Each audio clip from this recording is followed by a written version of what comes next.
Alrighty. Righty, greetings everyone, and Hello, welcome to everyone. a very special stream. Today I'm with ASuper, and we're doing an analysis of YMB's Plants vs Zombies any percent world record, his 325. I know both Super and I a lot of times will get questioned, basically saying something to the effect of like, "Hey, how is YMB 6 minutes ahead of everybody else?" And it is kind of like Very often. it's a funny thing just because with a lot of world records, right, you're talking about a couple seconds even in a 3 hour run, or maybe a minute or something like that. So I thought it maybe made some sense we both thought it made sense. I think it's actually super idea to dive into this run and sort of be like, well, this is what I would have done, and then maybe there's some things that we would have done that were better, but for the most part maybe there's that were not the right decision. Not as So good would be my guess. try to get inside YMB's brains. Yeah, I don't know if you have other thoughts on this Super, or if this was. No, that's exactly what I think was exactly what I had in mind here. And so it'll be interesting to see, try to predict what YMB is gonna do, see how often we get that right. I'm imagining for a lot of the first few levels it'll be something similar, but I'll be interested to see exactly how he does like a lot of the conveyor levels in particular as well. And exactly how he's able to consistently get such incredible roof times too. So I remember we were talking about this. I think it was on your stream, mine, a couple days ago, about like what percentage overall like luck versus skill is Plants vs Zombies, and I'd suggested 90-10, and I think maybe people were surprised to hear that at first, because you think like, oh, I lose 30 seconds on 410 and a minute on 5-5 and things like that. But the reason I suggested that it was so heavily based in skill is because like I feel like if YMB ran the game 10 times and I ran the game 10 times, like he's going to beat me at least 9 out of 10 of those times. So clearly it's like a deficiency in my skill, and that's not to be like so self-deprecating, like show that like there is maybe at like the extreme, like if YMB could duplicate himself, right, there would be like it would be a little bit, the luck factors would be closer, but that overall, like it's just it's so hard to like look at those decisions, and sometimes you don't even know that you're making a mistake until like at the end of the level, or even maybe then you still don't even necessarily. So anyway, without diving too much deeper, I don't know if we want to get started on the run. I'll quickly count us down. We're just gonna watch it, not on our own stream, but just independently on our. But hopefully, then we'll stay in sync, and if we ever want to pause, we can just count down like. But I don't think we'll be pausing because we're going. All right, so yeah, we'll get started on the run in. Okay, just typing in the new user right here. Yeah, definitely let me know. If the volume sounds good. If set up perfectly. Just got PopCap Games presents. Welcome, Lone Banana and Aaron. Do your chat up just so I can keep track of things, just in case anything interesting happens. YMB's first mistake, he clicked outside of the game during the intro screen. He did it again. So what we're hoping to do here is this. We're not really considering tutorial so much, like really an analysis. So we're hoping to be able to like really go into depth and that like may not make as much sense to a newer runner, but good for. A quick note on YMB's timer: he does use an auto splitter, so he has a 6-second delay, but you'll notice that on the very last split he splits 6 seconds late, so it all evens out, and certainly a timer is not required for a good team. It does make things nice and handy. Alright, well, it looks like some of these early zombie spawns have not been the very best for him, but 1-1 doesn't really matter too much. My rule of thumb for 1-1, I usually reset if the first zombie isn't taking damage at the 15-second marker. Just because like it's so short, it's easy enough. More for us, which is again fine. But yeah, you can see he wasn't even super smooth about about putting the plants down particularly quickly. It was again, a lot of that level is how quickly. And again, it's not. I can't believe he lost 6 seconds for just that, so that doesn't even feel possible. Not even like his time is that bad. Although that could be, I don't know if that's an auto splitter. Probably not. This, Well, if you think about it, he got like a 54-ish because I had the 6 seconds, and so I guess a 48 is pretty, possible as well. All right, letting the first zombie go. He gets the right speed in the right row, so I think if anything, this zombie looks slow to me. So I agree with that. I'm thinking he's probably not going to get a great 4th wave unless he happens to get like 2 bad 50% rule. Yeah. But it looks like he's pretty much immune to that. And again, sometimes, this is one thing I've changed about my own strategy, is holding on to that second piece and putting it in the same row if the zombie shows up in the top row and then the bottom. And very interesting, that again, it actually does kind of pay off there, that he's going to manage to. Again, the zombie's so slow. Yeah, I'm actually predicting. That's very interesting. So very nicely. Yeah, I think what I would have done is just reset there. But it's very interesting that he sort of developed a strategy to deal with this, right? And now there should be a zombie in the middle row on the 5th wave. Yeah, very, very interesting. Aaron does make the good point that he's comparing to best split time, so that would explain. Okay. I'm like, good gracious God! Like, is he comparing against like a global gold or something? Yep. Yeah. No, that's a good point. So yeah, maybe we won't pay too much, to the to split time. Yeah. Interesting. Oh yeah. Again, he now he knows confidently that he can kind of go 3 rows. And he even gets the last one, and by the time that he knows that there are 3 zombies at the bottom, which was kind of some. Again, very, very interesting for him that, like, despite actually, in my opinion, kind of getting dumpstered in terms of, like, where the zombies appear.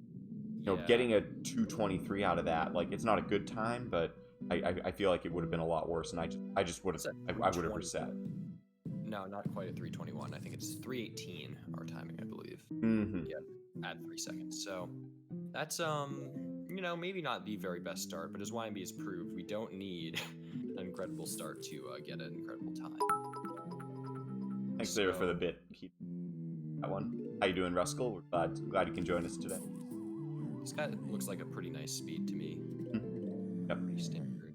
That's one thing I would say that, like, I really struggled a lot with early, that, like, now, like, feels so natural, is, like, being able to predict, like, all right, do I need to put down a second sunflower here to stall him enough? And if so, like, where? Do I need to put it right away because he's super fast?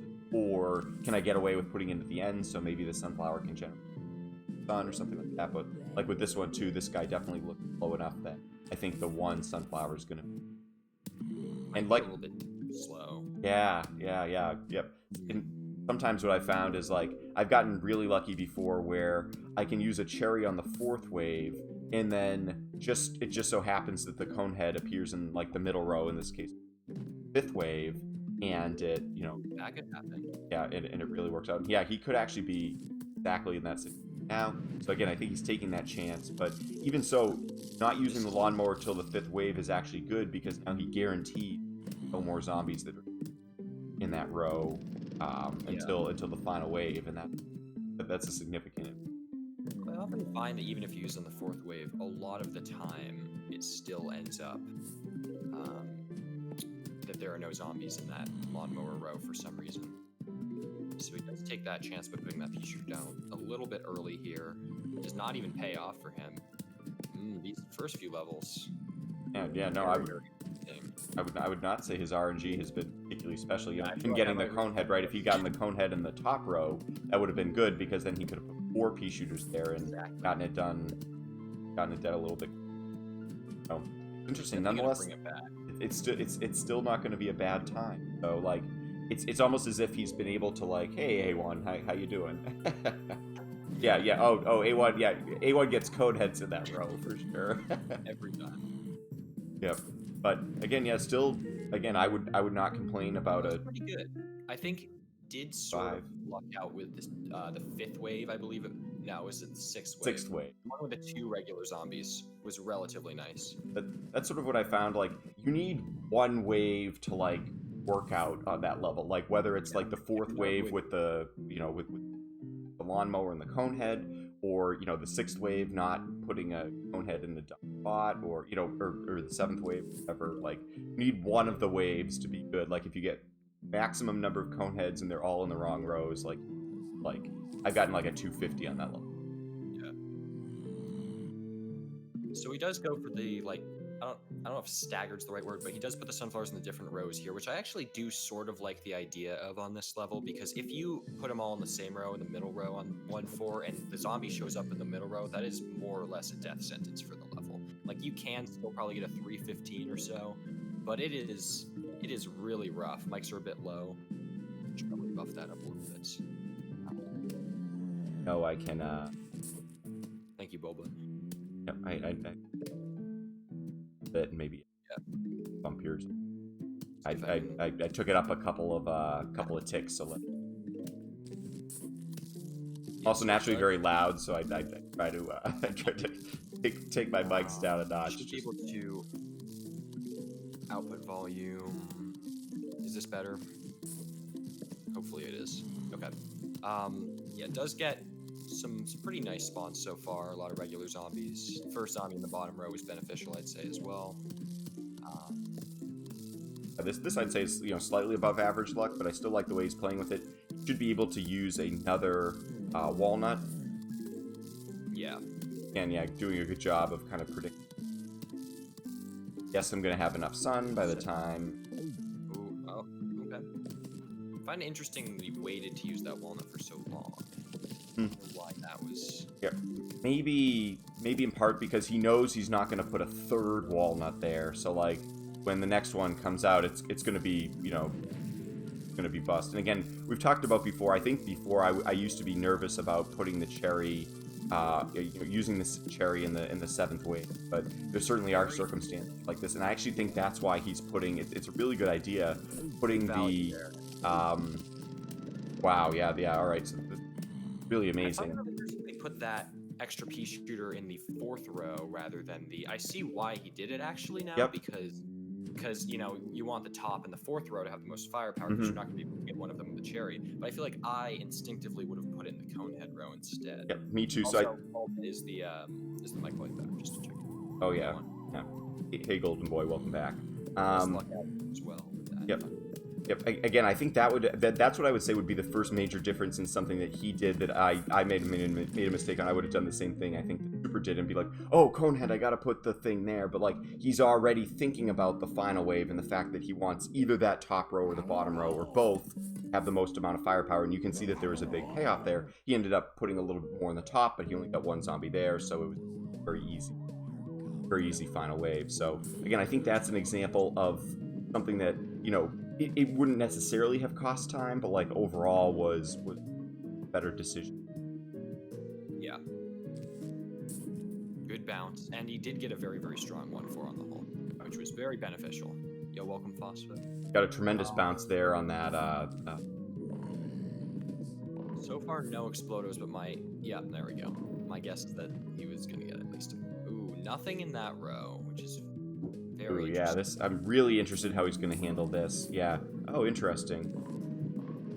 Wow. Yeah. Again, some of those bounces, like, again, I'm not saying that this was luck because he was trying to do that, right? But that could have been disastrous. Would have been very, very bad. Yep.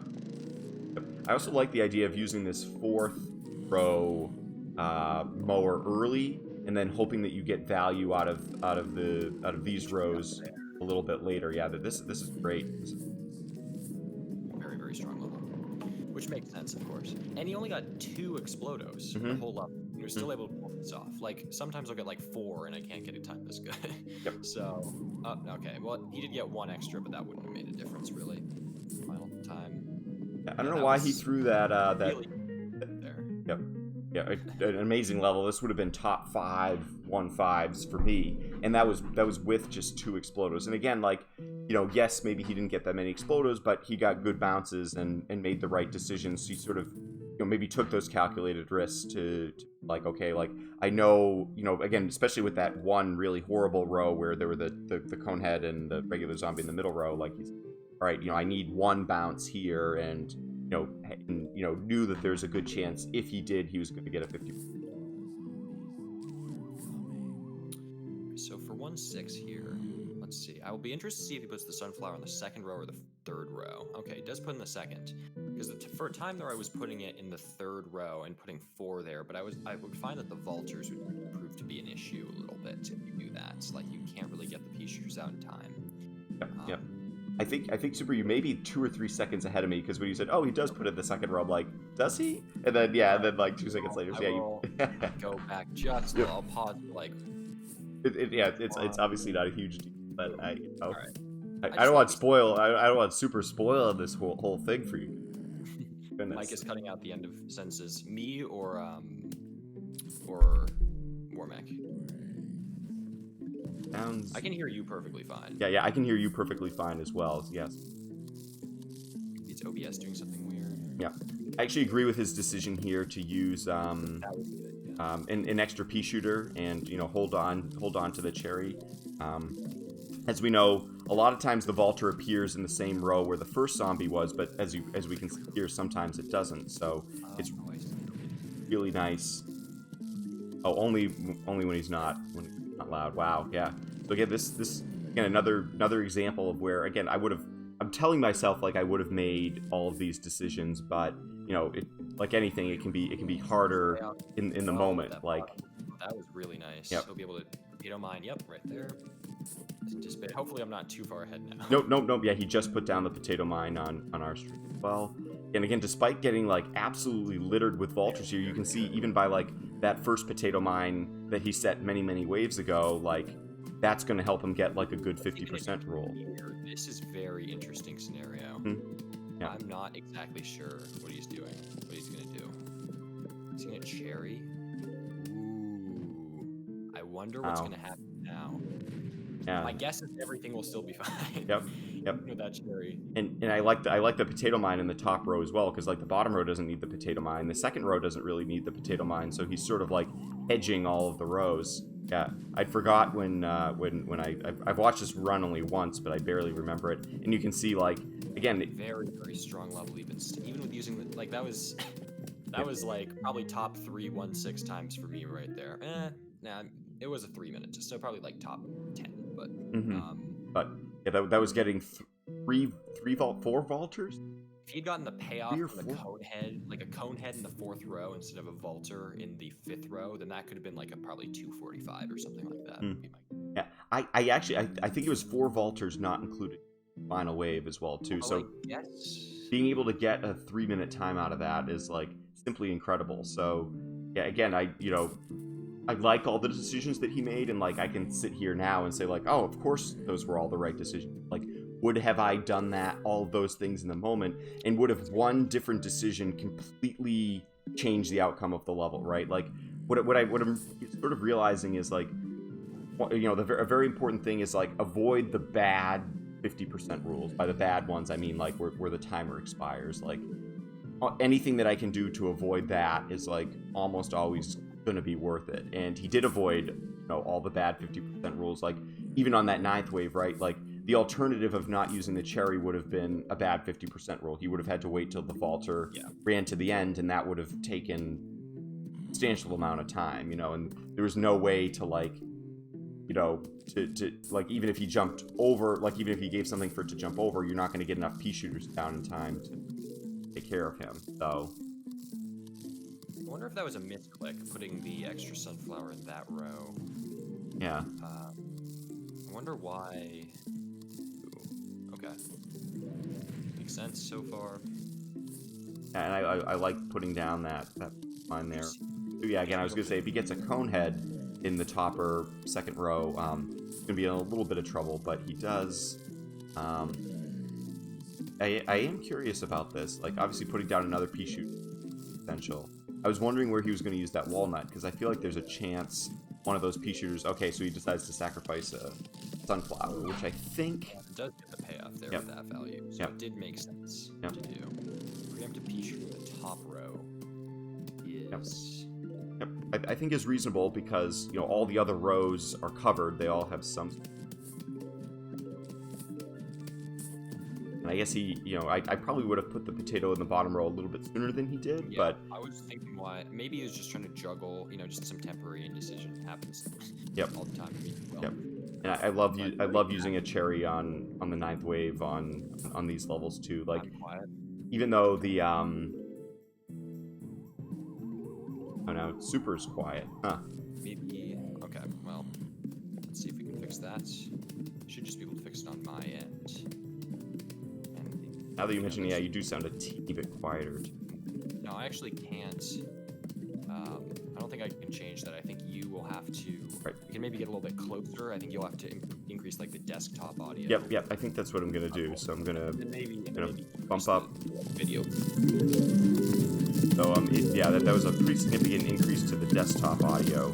And now what I'll do is I'll turn down the game, you know, audio just a little bit. Not that, you know, I love the music. We'll have a little more focus on the commentary. Yeah, let us know if that tweaked enough. I can do the same thing again. Yeah, YMB is very dedicated here to not using any snow peas on this level. Yep. And I respect that dedication. Oh, well, there comes that one. Turn down the audio a little bit more. Okay. Oh, the game audio? You mean the game audio? Probably. Alright, yeah, some pretty. I wonder why I put that P-shirt in the middle. That was a little bit weird. I would have put it. Yeah. Maybe it was to try to hit the next wave, but the next wave didn't even spawn anything.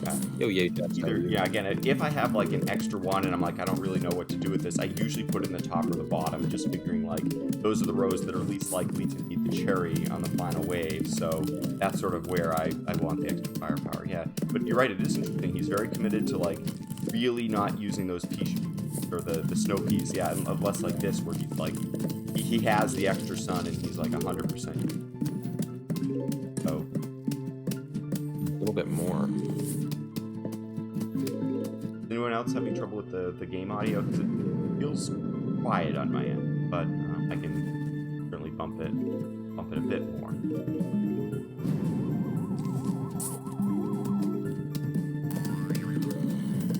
Oh wow, really lucks out with that cherry in the top row. That's a level 6. But oh yeah. Oh, audio's okay now. It was okay. Okay, good. It was an okay level. 5-minute time is pretty good. Definitely not bad on the whole. I find for me about 25% of my levels are 5 minutes or less on 1.7. So, you know, still. Yeah, I'd say he got super. My goal is to get it about 50% of the time, but that may be a little bit adventurous.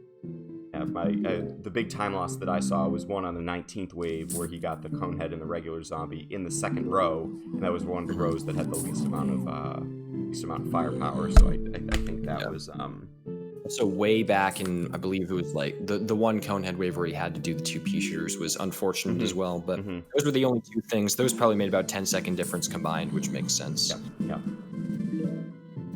So, all right. So I'm wondering exactly. I know that there are sort of 2 schools of thought for 1.8. There's the school that lets 2 zombies go in the beginning, and then there's the school that does the early pea shooter here. And so I think it looks like YMB is going to be in the first one. And I really don't know if it makes much of a difference on this level because it really depends. It depends heavily on the type of zombies that you get. Because if you're using just chompers, then you are sort of weak to a lot of regular zombies coming. If you get like a bunch of coneheads, then you're generally okay. Because really all this level comes down to is the 9th wave. Yep. Yeah. It's sometimes the 8th wave too. If you get like 3 regular zombies that you don't have a solution for like twice, that can be a major. That can be a real 1.8 killer right there. All right. Yep. That's what I would have done as well. I sort of like more sunflowers. I would. Okay, he gets that one out. I feel like I definitely get like 12 or 13 on this level. Does not seem like he's being very aggressive with those. Okay, does he let this? What's his plan for this top row zombie? Yep. That one I am curious about, because he could go potato mine. That's honestly, that's probably what I would do. I would just potato mine it. Ooh, I like this. This is well, he didn't manage to get it out in time, but that was a good idea. Mm-hmm. The walnuts. I might have to try to use that Yeah. actually. That seems very, very smart. So he does have to cherry there, and then he has to save up for the Save up for one more chomper, so. a little unfortunate. If he had gotten that in a different row, that would have been. Yeah, he got 2 zombies, I think, both in the second row and the 5th row, so. Because that was a really, really strong level. Almost every wave was dealt with right away, except for the final wave. He lost about 10 seconds trying to get that last thing out there, which was a little bit unfortunate. But so it does make me think that, like, usually what I would do is sort of what he did, right? If the first 2 zombies are in the same row, I let that row go entirely. But usually I would put a pea shooter for the second zombie. So it does give me a lot of consideration that, like, maybe the play is to, if you can, always let first 2 zombies go, and then just try to kind of back into the rest of the level using. Again, he obviously was very heavy in the chompers with only having used one pea shooter. So, so that's. I'm surprised that time was as good as it was, actually. Me too, to be honest. Sped up gameplay footage, no, but I feel like I've seen that for a lot of these levels. The times have made sense, actually, though. Like, this is not a ridiculous day levels. This is like pretty good. I would any sort of like sub 14 1.6 is very strong. But like none of the decisions have been really, and the RNG have been like something that I couldn't get, if that makes sense. That's very interesting to see. That's what I found watching him. There's never anything that feels like monumental or game breaking or anything like that he does. It's just like it's those little things that add up, and so rarely does he have those bad 50% rules like we were talking about. Like, technically you could say the second wave of the last level was a bad 50% rule, but it's still like it still added up to a really good time at the end of the level, and that was with a bad final wave too. So like there was nothing payoff. Huge payoff there. Like, I've never thought to try to have an arrangement where you get 3 where we're able to use 3 excellent first half. This is really great. Really good. Again, obviously ooh, wow. What? But it's exactly what he needed as well. That is absolutely insane. Chopper, I'm just gonna. Yep. Or is he just gonna let it go? I think he's just letting it go. Yeah. Because again, by the time the repeater's done in the top wave, it's gonna be about the same time anyway. Yeah, this is first off, this is a really nice time, but he also has 4 repeaters, the cherry available, and a potato mine at the ready. So this is going to be probably a lovely 1.9, assuming he plays it. And almost all his sunflowers out. I think he was at 18 sunflowers by the time the wave started appearing, which is great, especially when you have so again, this is obviously there were some elements of good luck there, but I think like his ability to like not need to use the chomper and things like that. I probably would have chompered that dude in the I think I would have chompered the top row as well, because like you're spending a chomper to save the chomper. And these waves haven't even been that pretty, but he's trying to. I try to do the same thing. Use a chopper every single wave. Always focus whatever the highest hit point zombie is. And because he was so caught up on his repeaters, he hasn't needed to. Chopping the top row guy. I would have definitely done the middle row. Because now he sort of has this problem in the middle row. I don't even know if his decision was necessarily the better one, or if it was just save it for another. Interesting. Sometimes, you do need 2 chompers on the 19th wave, as he did here. I've definitely seen that before. I don't think he used a second cherry bomb in flag, which I guess he really It's 'cause it didn't was have to. His fast, I chompers, think. yeah, he has so much firepower, and his chompers always gave him those 50% rule. Ooh, a little bit of a misplay there. Yeah, oh, yeah. Planted Yep. a little bit too Would have early. been, yeah, a little bit. I think I actually that's one. I think I would have been more patient there to like see where you really needed the chomper, because I wasn't as concerned about that bottom row. I think is he, so again, very small misplay, but you know, again, he had enough sun, and the rest of his setup was so good that it didn't matter. But yeah, I think a 537. I think that would have been a gold for me, or very close. I think I've gotten. I should pull up my own splits here. Actually, that would be fun to look at. Here's one of the rare levels where his gold is not as good as mine. All right, now let me get that out. So far, getting a lot of firepower. No walnuts so far. It's really lucky. Because usually those like to clog up the conveyor really fast for me. I remember that distinctly happening yesterday. Yeah. But yeah, you know, what I've sort of found too, again, sort of going back to like avoiding the bad 50% rules at whatever cost, is a situation like that, you know, where again, if you get an instant on one of these conveyor levels like pretty early, it's usually worth Sort of unlucky getting. Okay, well that was pretty nice. He's getting a lot of bucket heads on this level, which I generally find is not a good thing. yeah.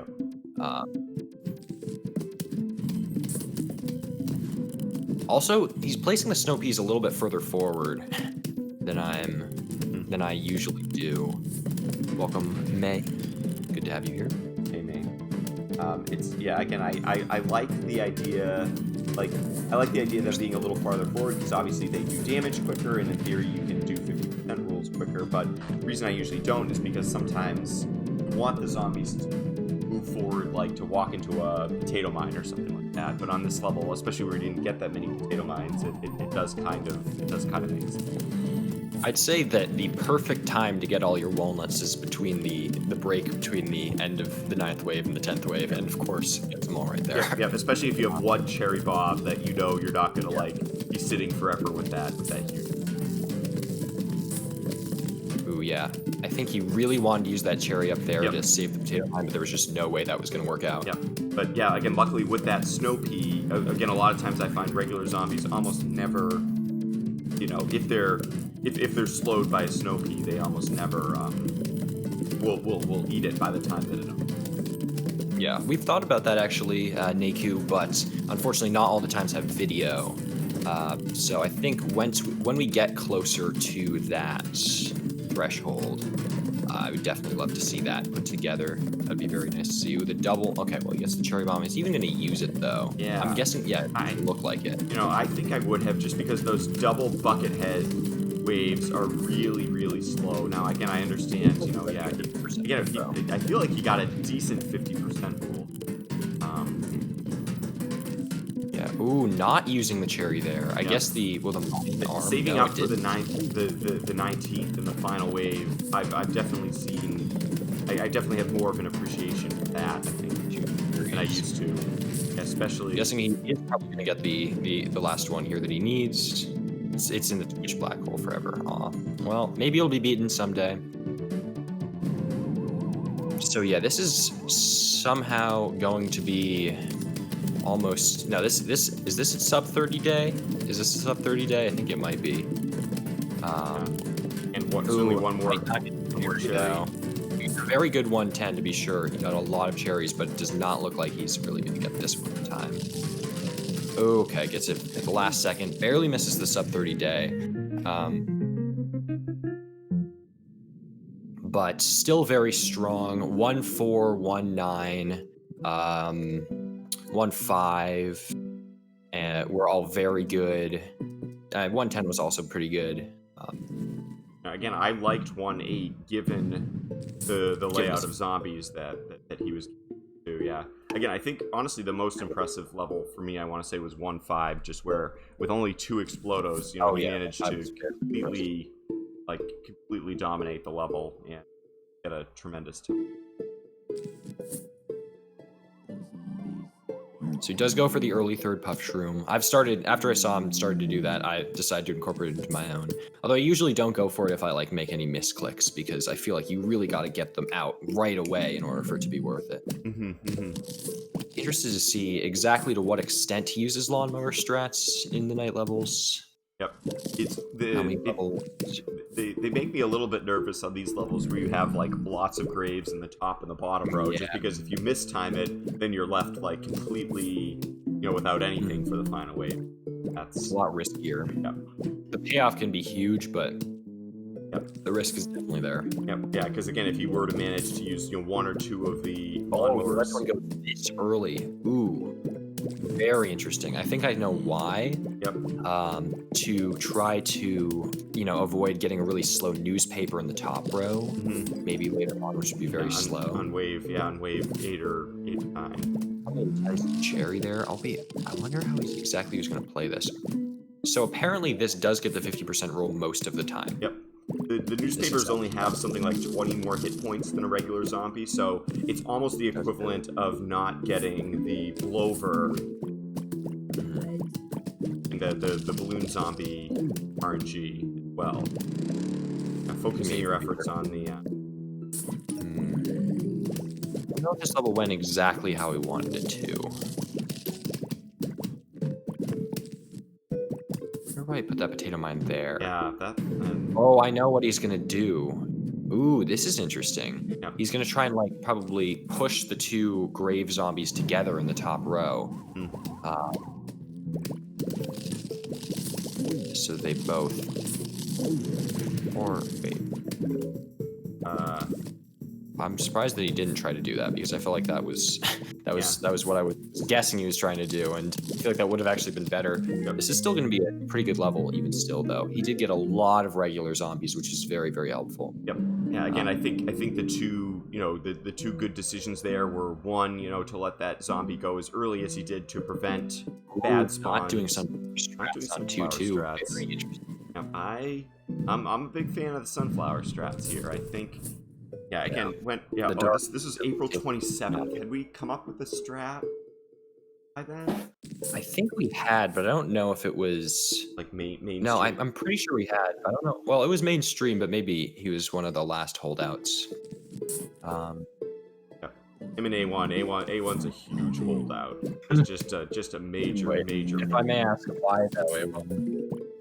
I mean, the potato mine is nice and all, but I just feel like the consistency of the level goes way up. YMB probably chooses not to. I mean, understandable.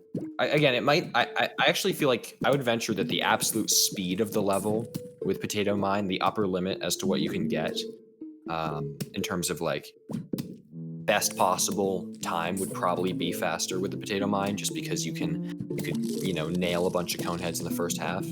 Oh, use sunflower. Oh, okay. Well, glad to hear that you've converted.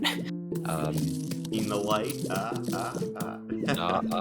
Get it. But I do think that in most cases, like 75 or 80% of cases, just the consistency that sunflower brings to the second half just far outweighs any potential gains or losses in the first half. It makes the level play a lot like 1-9. In a lot of ways, just because you can really use a chomper almost every single wave, either a chomper or a reaper. But again, here that there's an example right there of where theoretically the potato mine can pay off, by again just saving a really bad conehead wave here in the first half. Yeah, again, probably the reasons because your gold, I'm guessing, just really was able to get a ton of value and for the potato mine, and was able to get a pretty lucky second half. Probably not that many expensive things to deal with. Yep. Whereas again with the sunflower strat, it just excels at being normal. Again, what he did there again is very important. Focusing, really doing everything that you can to make those 9th waves fast, including basically trying to save all of your suns so that you have a chomper for the 9th wave is very, very important. I would definitely carry. I don't know. I know why, because the 4th row was pretty vulnerable, but I still feel like for both of those cone heads. But now it's maybe the 2nd row is losing some stuff too. So yeah, I guess it does make sense, but. think I would have put pretty it slow. second row. And he is very, very diligent about using the potato mine, which again, I think if you're going to use the potato mine strat on either this level or, you know, like, you have to use it, right? Like, otherwise, there's no way that it's ever going to be faster. This sort of playstyle on this level does make me feel a little bit uncomfortable, though, because, like, again, with Sunflower, you're normally able to get out so much onto the board. This was a little unlucky, but he does have the Cherry Bomb right at the right time to deal with it, which is very lucky. I don't know for sure if I would have used that one or not. I felt like he was getting close to the 50% rule. But again, if you were going to use it, that was probably the last wave that you would have. But I don't know if I personally would have. But then I also don't know, like, you know, how close was he to 50% rule? Was he 1 second away, or was he 5 seconds away? It's a tough, like, internal gauge to have. I don't know what he's going to do to deal with this guy. Yeah, that was the unfortunate side of it.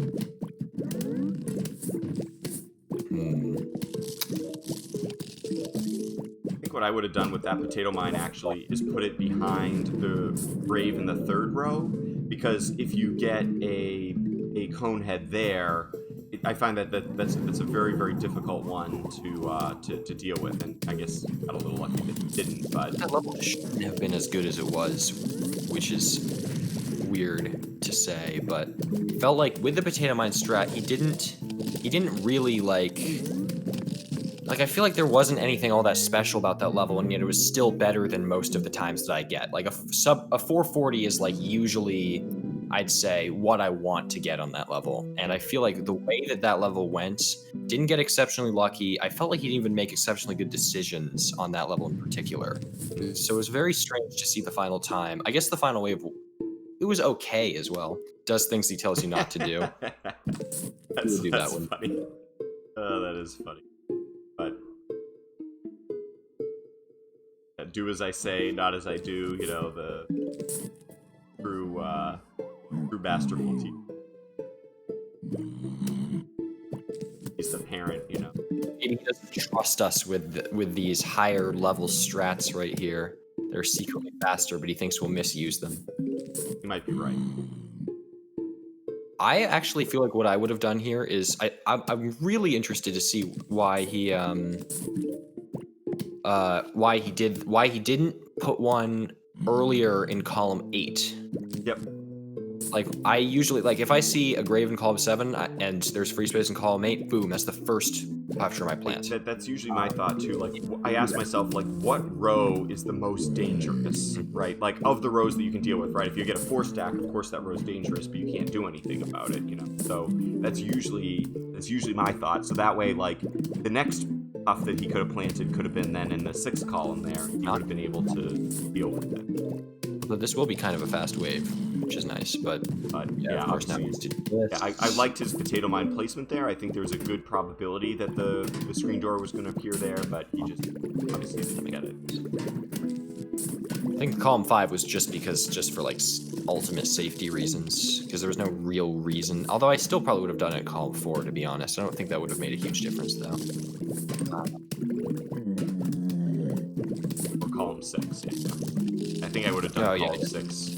Well, I don't really feel like if that fume is going to get eaten, like you have bigger problems. Just you know, whether it was in the 5th row or not. So. All right, this was a lovely 9th wave right here. This is everything. The 9th wave we all dream of. Sure. So yeah, didn't use any lawnmowers on that level. I don't think the opportunity really ever presented itself, though. Although, was this before we thought of more? I don't really know. I don't think. Looks like it'll be level.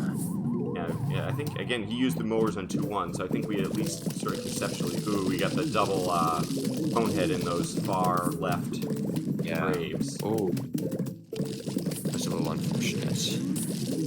Oh, how did that chopper work, though? Yeah, that was...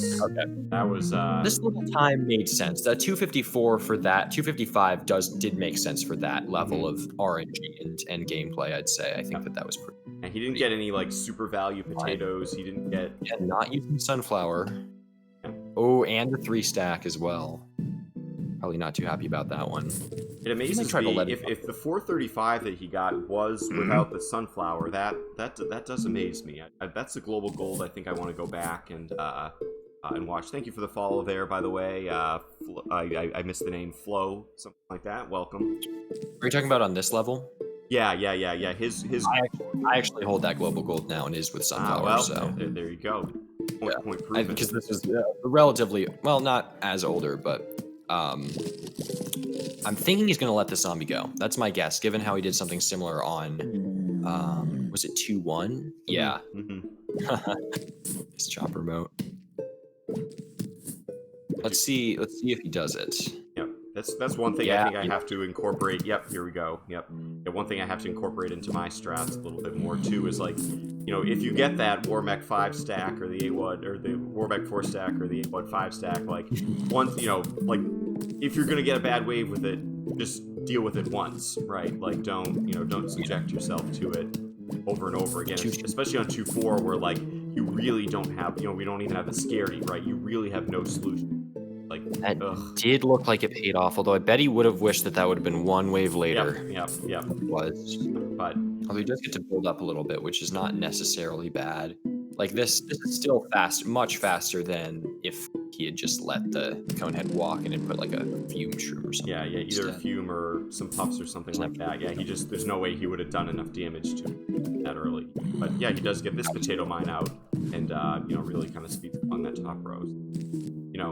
Again, it's not not the end of the world, if you get a conehead like that. Inevitably it's gonna be something. Yeah, then busting that grave and putting the potato out front, I think is a good idea too. So that way, when the lawnmower time recharges and start getting zombies there. Yeah, okay. He does end up getting that payoff as well. So a lot of those, this is where potato mine becomes valuable on this level. If you can get those really important conehead like that, even with the fact that, the second wave and the wave where he had to let the conehead get killed by the mower were slow. Every other wave was very, very fast. He got a sub 230 with the potato mine strats and still had 17 sunshrooms out. And had busted 2 graves and had like 2 and now 3 fumes out as well. So like something about the way that he did that was, He does have the benefit of, the extra couple seconds because of the different timing. But that, I mean, even still, is this gonna work? I think it will. He's preparing if it doesn't. Oh my god, that was so close. Yep. I don't even think it was that much faster. All right. Down, but yeah, maybe Super and I can have bets on whether we think something's gonna work. So right now, Warbeck's up 1-0. You are up 1, but by a few or two, honestly. Oh man. Oop, double vaulter wave, everyone's favorite kind of wave. Although, gonna get the bounce? Ooh, I'm very impressed by the amount of setup he's able to have here with Potato Mine. I guess he's been using chompers very, very little, comparatively to how I would play this level with Sunflower. I use chompers almost every wave, and I almost neglect the fume, whereas he's sort of doing the other way around. Is that the 50% rule? Yeah, it's not. Yeah. Very close. I think if there's if it's a 35%, I think that works, but it's extremely rare. It's like on the ultra low end. Double vaulter. Those two are going to take about the same time, so I guess he's going to chomper the conehead. I think I know for me, my takeaway here is like, if you're going to take the potato mine, use it. I know for me, like I'm pretty good about using it in the first half, but I didn't nearly get the value out of it that he did in the second half, and I think like it's still not that good though. That's the thing. Yep. I mean, it does struggle from the classic 2-4. Although this final wave was incredible, but yeah, that final wave really saved the level. That was like probably going to be a 450 plus, but really just getting that extremely good final wave where everything just worked out nicely really did benefit. And the potato mine does make the final wave a little bit faster because you only have to worry about one row.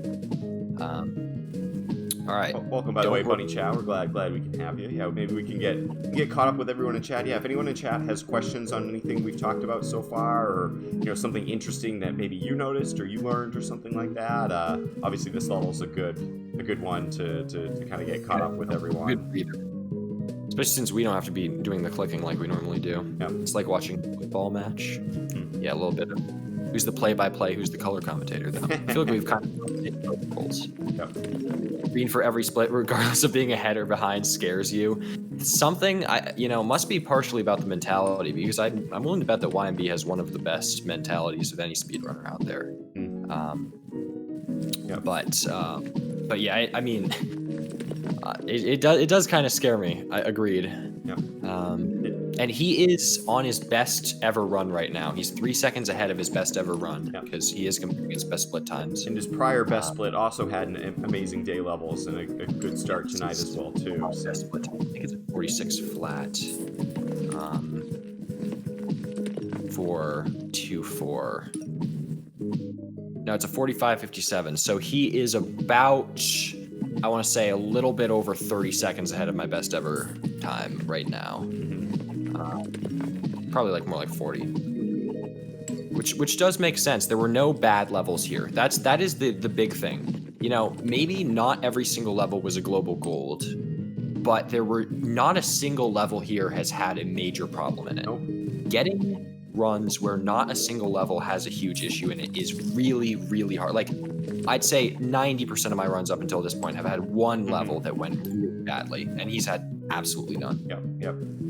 True, but that's for a different reason also. I read yesterday that effectively died in 110 was, there were 3 bad levels, and, I got a 32-bit at 110, so, like, it's just, and again, I could go back over it and, we could always pick out, some mistakes, but, it's yeah, again, I think it just, that is the one thing that I've noticed, like, it's so rare. Like, we almost all have a 30-second time save somewhere in our run, and maybe another 20 and a 15 and a 25 and things like that, too. He's so frequently within at least no more than 15 seconds within his gold for most of these splits that, like, that to me is like the major difference, like I think the mentality piece is very important. Like, if there's something that's not going well, like he doesn't panic, he doesn't get overwhelmed. He's always thinking about those future waves. He never gets flustered or caught in the moment. And I think we're all maybe guilty of that at least.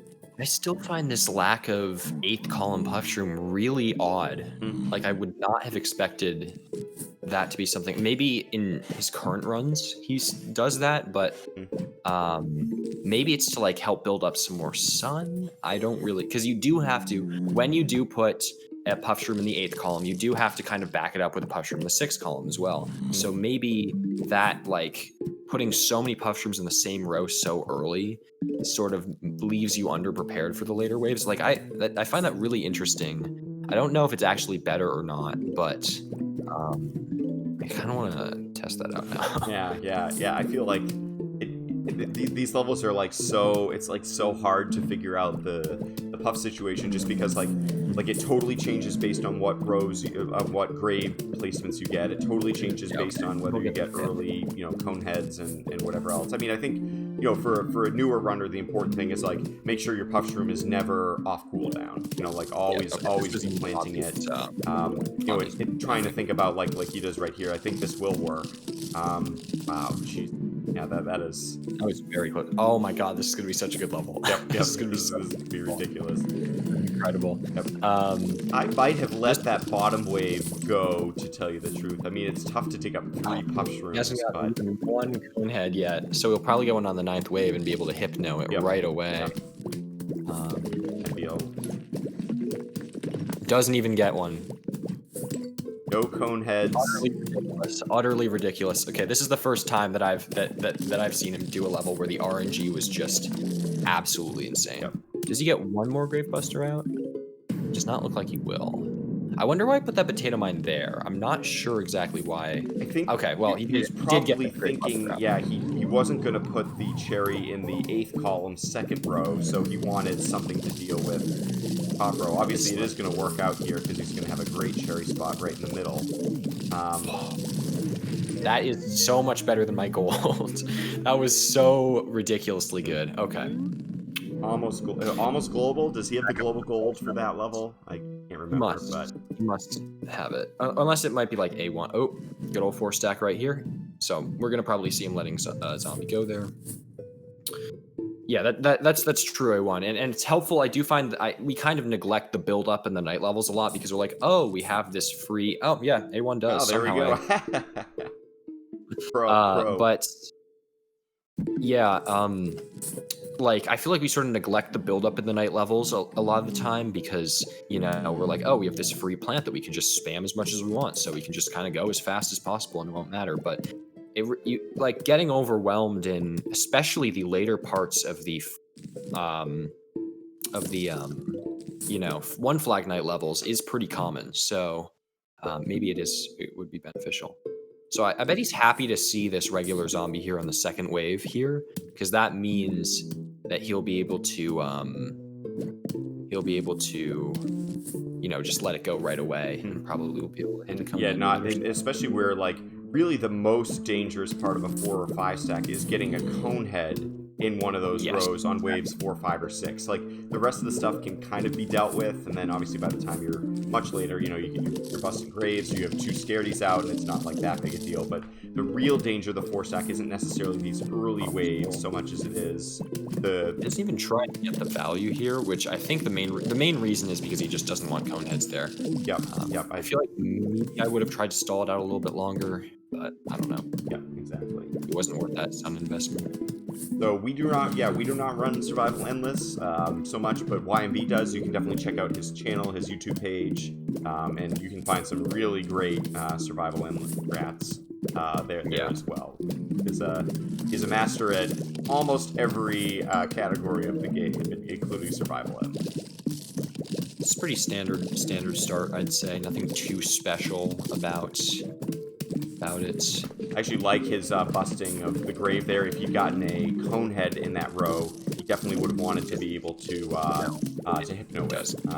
So that's one thing I would say that's important. I think the most important grave to bust if you have a 4 stack like that is the 9th way, is the 9th column, so that you have a hypno spot. Again, if you get kind of dumpstered on the 9th way. Luckily he didn't, but. See how he deals with this. I know how I do it.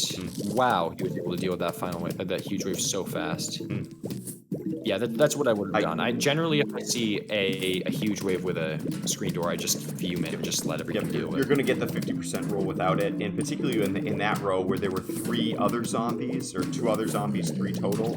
I love it. I love the hypno there. I think that's great because he still has a cherry if he gets another screen door zombie, but he was already on. I guess that was wave 112 or 13, whatever the big one is. Yeah, I really also like to save the cherry just in case you get that wave 11 and then the wave 12 screen door, which if you don't have that available, it's really bad. It's really sort of. I've been doing that. I've been doing that too. One of them gets the hypno and one gets the cherry. If you get some bad cone heads or a screen. Exactly, the cherry. Oh wow, I'm learning science terms today, I guess, as well. Love of trees. I guess something about this, but I also. Are you implying that we have this situation there? Someone asked. Hugh there asked about it. Yeah, I did see that. I couldn't decide whether to call attention to it. But, That's He does use the hypno. I do think I generally try to avoid, if I don't get the football, the hypno on the 9th wave here because it's very useful for the final wave. Yeah. But since he got a conehead and a regular zombie, I think it was unquestionably worth it. Yeah. That would have been, he probably would have lost at least 5 seconds. And the question is, like, would you save 5 seconds in the final wave? And I think the answer is probably no. So I think that's a good idea. If you get just a conehead, don't use the hypno. But if you get like something else that's behind the conehead, using it I think is a lot safer. You're right. The Hypno does recharge quickly. So even in a true disaster case scenario, you'd probably only have to wait about 15 seconds, give or take, which obviously I don't isn't think he ideal. got super lucky with Yep. Graves. Like these Graves were not great. He's gotten a 3-stack on 2-4, 3-stack on 2-8, 4-stack on 2-7. A lot of somewhat unfortunate grave placements here. Yo, Bench. Welcome. What's up, Ben? Yep. Yeah, again, and you can already tell at the beginning of this level, he sort of circled his mouse motion a little bit. So, like, he's already thinking about, like, how do I plan for the final wave, right? Like, that looks like a really tempting cherry spot. So is it going to be, is he going to bust the grave in rows, in row 2? I think what I honestly might have done was considered letting a zombie go in wave in the top row, so that you could have like a really concentrated, cherry spot for final wave. But I'm guessing another benefit of this, this is like one of the unluckiest grave positions you can have for this specific level here, because you can't hit the dancer on the 9th wave no matter what. Mm-hmm. But he is decreasing the number of possibilities by having this zombie here. Mm-hmm. So yeah. Even this will technically have a little bit of value, it looks like, although I guess it'll be. Yeah, that's exactly where I was expecting it to be. Interesting. Yep. Interesting. I don't think I would have done That's that. what we used to do, like, way back in the day, and I think it's pretty. I think it can be pretty beneficial. It can be hard to get up to 75 Sun sometimes, depending on how many scarities you've used and what the layouts are and things like that. But Might be a better decision if you have the non-game of the year edition, because those dancers can get a lot more aggressive than regular. I'm considering starting to run the non-game of the year edition for puzzles and any percent, because it's not a major difference, but I think on average having him move that little bit extra is better than not. Yeah, look, and as you can see, the cherry spot here. So I was having some difficulty with the whole save file editor for it, but you can always practice on the Steam version and then do runs on the. Yeah, and we all play the game so much that it really wouldn't take that long to regain your save files. How is he gonna do this? Probably put the cherry right in that the 7th column. Yep, love it. Ooh, yeah. He actually got wrecked in that 2nd row. Oh, and I did not see that 2nd zombie appearing. So again, despite getting really wrecked with a couple of those waves, still gets a sub 3 time, which is pretty good. And the grave placements were bad. Nonetheless, still kind of turns it into a very good level. Decent level. I mean, it makes sense. He actually dealt with the dancer wave. I feel like we sort of tend to underestimate the amount of time that just dilly-dallying around with the dancer wave loses. A lot of the time, not using the hypno or not using the potato mine, just because it really, and especially I feel like the 7th wave is often majorly impacted by that. Sometimes, I'll even deal with the dancer relatively fast, but then he'll get his second set of backup dancers, and then you just do not attack the 7th wave for so long, and it just throws away time super fast. Yep. So I think you get the backup dancers that are blocking cone heads, and it's a nightmare for sure. Thanks for the follow, by the way, Q. Yep. Yeah, I like this. So this is really important what he does right here.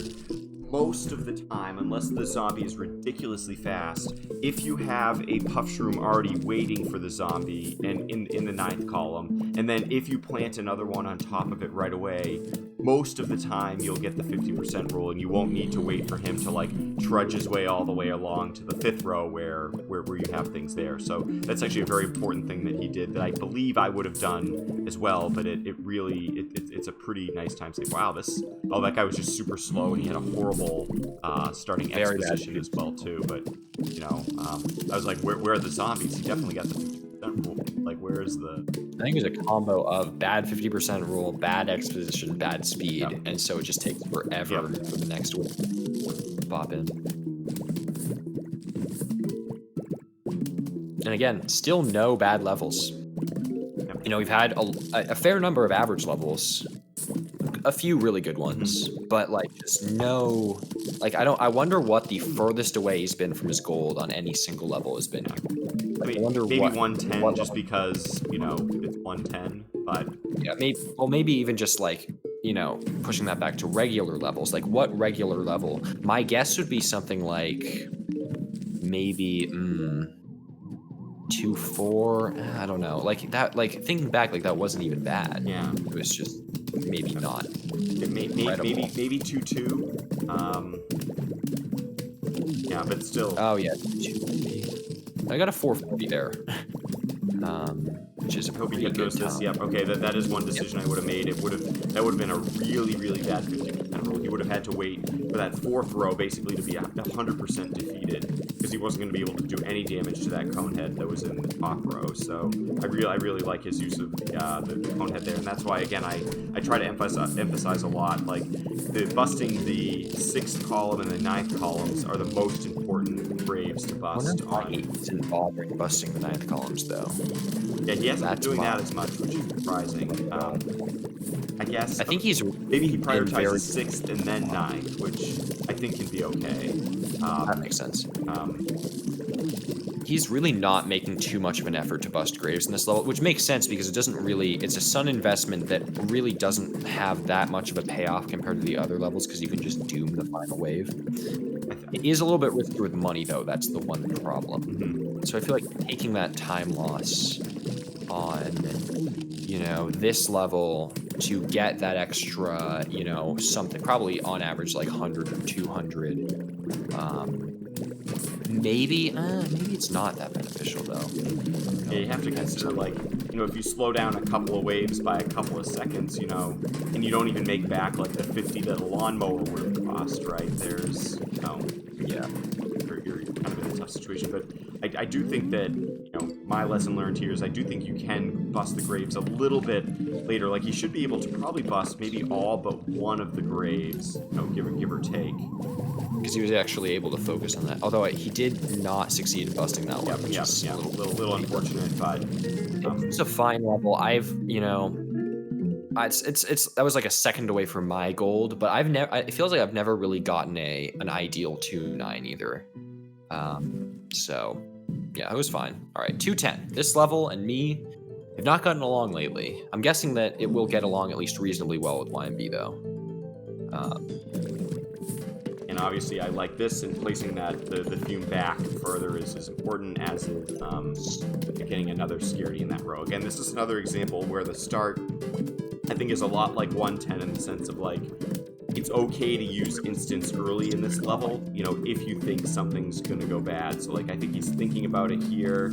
Yeah, and I do like using the hypno there, because otherwise it would have been very long and painful. A 50% roll. I love the doom there. He should actually get, even though that's a good spot, he should get that spot back by the time the final wave comes. Now he hypnos. I understand why he's holding on to the dooms, mainly just because they really are not as useful they're much more useful in the second flag. I feel like I would have doomed that though. Yeah, I feel like I would have this one's kind of nasty. Intuitively. Yeah. Although he did get a better 50% roll than I would have expected. Yeah, he got maybe a little lucky on it. This is definitely, there's no question about it. Obviously, he missed that the third row, but oh yeah, we know what's coming in the top row. See, he even just saw the hand, and he knew there was a football coming there. So again, that's another example of just sort of like always trying to have your eyes out, as quickly as you can. I wonder why. I know why, but is he gonna have? Are either of those craters gonna heal in time? I think the 8th column one will, because he used it like 40 seconds into the level, and they take 3 minutes to recharge. So I actually like that doom spot right there. A pretty great level. So yeah, he was like decently under 2 minutes for that first half, which is really the goal here. Very strong. That was kind of a bad wave though. Yeah, he kind of like. I was really unlucky. That took a long time for 50%. Yeah, that was maybe his first bad 50% roll of this level, and it wasn't even like totally horrible. just let this happen. I mean, the Doom count is just kind of absurd, though. He's probably got at least like 8 or so. Like that Doom as well. Not a whole lot of It's busters, dangerous. which You know, I was gonna say if he does get a footballer, but he could even throw one more Doom out here. not what I would have probably done. Not what I would have done, but I love it. I really do. Actually, that was great. And not gotten a lot of Grave Busters, and that's could make the final wave interesting. Have to see. Welcome, Shiny, by the way. Yeah, welcome. Yeah, the Doom aggression is just making me a little bit uncomfortable. Ooh, the double football. I didn't necessarily like that Doom, just because like you need a Doom for the 9th wave and you need a Doom for the final wave, and I think we can all recall times where you've not had one or the other. The generic you has not had one or the other. Okay, and it's that one. Yeah. And now the 8th one, column 1 should come back. Yep. It's probably gonna get the Doom anyway. Okay, maybe not right away. This is like almost global gold though. Yep. If he had gotten the Doom right or interesting. I did rewatch my global gold relatively recently, and the Doom aggression was really high there. So I think the Dooms are kind of like they really are nice like ice shroom. the high risk, high reward. And also those ice shrooms do damage for those that don't know. So that's it is well worth it. On level. He got a lot of Dooms. He was aggressive with them. So I guess at this level, if you want to be competitive with your PB, you kind of have to be. But a 106.33 night exit is so good. That is such a again, there were just no bad levels there. I feel like, you know, maybe I'd say my average time on each of those levels would probably be a little bit slower, yes, but I also feel like I probably would have lost at least, 30 seconds on one level, 20 or 15 on another level, and those two things combined probably, is where like the 108s start to make more sense. Yeah, it's like maybe an average of 3 to 5 seconds on a lot of levels, then a 15 and a 30 there, and then that's where you make up an almost 2-minute difference compared to I think both of us would be very happy with a 108.30, right? 2 minutes slower than my PB has a 108.46. So my best ever I think was a 107.50. Oh, and that run you really just did not have any major problems with it either. Yeah. Actually, my PB is a 108.54. My best split time is 108.46. Not super well known for my excellent night levels. All right, so a lot chopper there. That early, I think I probably would have pea shootered and maybe then dug up the pea shooter to let him go the bottom row. Yeah. But so choppers, he's kind of playing at like 1-8. Yeah. Very interesting. Although he didn't let 2 zombies go. Yeah. Well, he already let the 1 go in the second row, and already it's charged. The sun production is high. A little bit nervous about what this is going to look like. This I makes me might very cherry there for a second, but I think that would have been a too horrible late. idea. And now he's just going to wait for the 7.5 second recharge. What is his plan for this pool zombie? Maybe let him go. I feel like he's sort of played his way into oh, I see. Yep. Okay, that makes sense. Yeah. No pea shooters on the board, no potato mines on the board. I would be very this final wave would be pretty interesting. I am now really curious how he's gonna handle it. Okay then.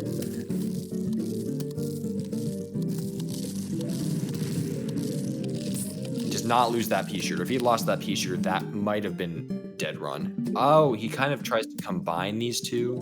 Wonder why he didn't mention this in his. Oh no, he just choppers it. Yep. Why didn't he mention this level? He was like, "Wow, 5-5 was so dumb,ll," but other than that, this run was unbelievable. This that was like a. Yeah, I think at 320, I think most of us would have been like, that's kind of bad. I'm guessing he was 22 out of 23, I guess it was. Yeah. After you get a 210, you're always cursed to get a Yep. a Yep. Okay, well that was the first level I would say was a bad level. Yep. That was a bad Yep. level. That was not very I feel like he was just a little bit too aggressive in a lot of areas, and it really it was not beneficial for him. Yep, yep. There were definitely one or two areas where I think even just one pea shooter would have just like added just enough control into the level to take It care would of have been it. glorious if it worked out though. Like I like, you know, he tries to be super aggressive because in part he has to be competitive with this this PB. Sure. Thanks for the follow, by the way, Wither Skeleton. I want to stay just alive. Yeah, but I generally feel like that with that level, it's probably the most variable one flag level. Like it can go anywhere between no, I guess 2-3, 2-6, and 2-8 can be similar. Yeah. I've one is a little for me 2-1, which I know is 1-4. Okay, so I guess there are a lot of really variable. Yeah, but no, that I know what you mean though. That's up there because like you have this new variable of the lily pad and the final wave zombies appearing in the pool, but you have no new tools to really deal with it other than the lily pad, which is like it's a drain on your resources, not like the squash, which like helps you, you know. Yeah. And I just know YB gets bad levels too. I actually really like what he did, letting the second zombie go that showed up in the same row. I think I feel like I probably would have tried to squash that or something, but I feel like that extra sun, and that, what is his plan here? Yeah. Is he gonna get another repeater? That's yeah, that's what it looks like. Like it. I Why like did it, yeah. there? I don't know why he did that. Oh, maybe he does the weak one first because it helps more for the 50% rule to have the one weaker one dead, because then it loses all of its hit points as opposed to, you know, having just some hit points taken from Conehead. That was an interesting decision. Yeah, I don't think I would have played that one the same way. I'm not sure. Might have even gotten away with putting the repeater, I think, in column 5. I feel like that would have worked out still. Yeah, but I like that he didn't though. It felt unsafe to me too. Didn't quite know whether the Conehead was going to work out perfectly. Is that potato mine going to arm in time? I'm real curious. I don't know why. Okay. I think he put it there and he was like, wait, that's not going to work, and so didn't bother. Here's what he's going to do with this squash, because that first row needs help. He's going to put it there, but this is not going to be a bad wave because the newspaper just does not. Yeah. He was actually lucky that the regular zombie was ahead of the newspaper zombie. Otherwise, that actually could have been a really slow row, and I wonder if that affected his. This is not really these newspapers. I feel like I overestimate the amount of health a newspaper has and the amount of weight that it has on, a wave's HP. I think that's what you call PVZ2, like post-traumatic stress, because like I underestimate the amount of hit points that the papers have in PVZ2 because they're just so so deadly. So weak in PVZ1, that is. Yeah. He just cherry this. I mean, understandable. That was his first bucket head. I feel like a lot of those. Okay, now the bucket heads are filtering in, like because he had a super strong start. Waves like 11 through 14 were kind of iffy, but now I feel like he's really going to pick it back up again in large parts. He actually has one more sunflower here than I usually do. I do wonder if there's any benefit to just a little bit more sun production. This was really lucky. He does squash the 9th wave, but I see why, because he knew that he would have to deal with this zombie. Yep. Usually, so it should come back. He knew he was going to need 2 instants, basically. Conference just would have been too slow and too expensive, So I'd say that was, on the whole, pretty well played, given the RNG. I feel like that was pretty good. Yep. RNG wasn't perfect there, but he should still get in probably the 430s. Sort of unlucky with the squash comes back just squash. I guess that is one thing to keep in mind too. If you use the squash immediately in wave 19, it could come back for in a call it a mediocre final wave or something like that. Well played. Pretty good RNG. Nothing really A1 saying, yeah, he saves a squash for the 19th and 29th waves in the pool, and I think that's a good example. I think sometimes I'm a little hesitant to use it. If you have to really, I like to use the squash either at the end of the 29th wave or 28th wave, or at the very, very start of the 29th, Yep. in order for it to come back right in time for that I final think wave. what 'Cause you if you use it, what you don't want is to use it at the end of the 29th wave because it doesn't come back in time, yeah, it really. doesn't come back in time. Because I usually think like to myself, so when the last zombie dies and the huge wave text appears, I usually have about 25 seconds on until the end of the level Mhm. in terms of pool levels. And I don't know if that like estimate, it doesn't carry over. And then for like dooms, it's usually about 20 seconds. But um, so since the squash's cooldown is 30 seconds, if you're using it right at the start, that lines up pretty well. But okay, this time he does not let the zombie go. I think it's just because it was too slow. Mhm. Uh, so yeah, if you use the squash at the start, then Mhm. it probably Yeah, this comes is back this is in gonna time. be close. This is gonna be close. Okay, it was less close than I was expecting, but I did think it was going to hit. Yep. I don't think he's going to get value here out of this, unless he gets very, very lucky. But no, yeah. All right. Interesting. I think I would have waited for the squash there. I don't know if it was the right decision or not, and then used the. This is 3 though, so that extra level of defense can be very useful on this particular level. Whereas I feel like on 3-2, 3-2 and 3-3 seem like very similar levels on the surface, but they really do have to be played fundamentally a little bit differently. I think. Yeah, I agree, and I think that The 3-3 drivers. can be better especially if you get the extra seed slot, but he doesn't here, and those divers just add like a very very interesting dimension. They don't have a lot of hit points, but they if left unchecked, they can really like kind of ravage the pool a bit. I don't know if that was the best way to play that wave. Yeah. But again, he is playing it very, very safe because again, 3-3. I often find with 3-2, you're really able to get away with playing like too fast almost. You can pull it off and you can get like good times because especially if you get a lot of early bucket heads in the second half, you're really able to pull off some good times still. But with 3-3, if you play it way too fast, then the divers are just really, really difficult to deal with a lot of the time. A small final win. I like that cherry a lot there. It keeps the first row like very protected. I also this is a new strategy I've adopted too. It's the back-to-back potato mines in a row like that, right? Like even if you were to get say a regular zombie or a conehead, by having it in the eighth column, like yes, it's not quite like technically quite as fast, but you give yourself that protection, and sometimes it buys you just enough time that like you don't lose control of that row. I'm interested as to why I didn't chomper one of those. I thought he would have as well. Maybe deal with that guy. yeah. I guess it wasn't that much slower, and I do think it allowed him to because if he did chomper one of those, then the diver would have been a problem. That would have been a big problem. So I do see why he did it. Actually, I think that was probably a good decision on his part. That I would have made a mistake there. That wave 27, that felt like a late cherry, but that might have been 17. It looked like it was 17. Ooh, this will be no. I don't know how he's going to do this one.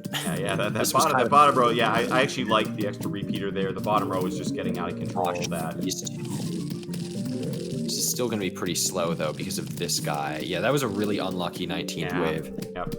It was like all the bad zombies and all the bad rows, and including getting the back to back to back in the bottom. Quite a good level. It was quite a good level. Other than that, though, a lot. Ooh. And he got a lot of repeaters out. Ugh, yeah.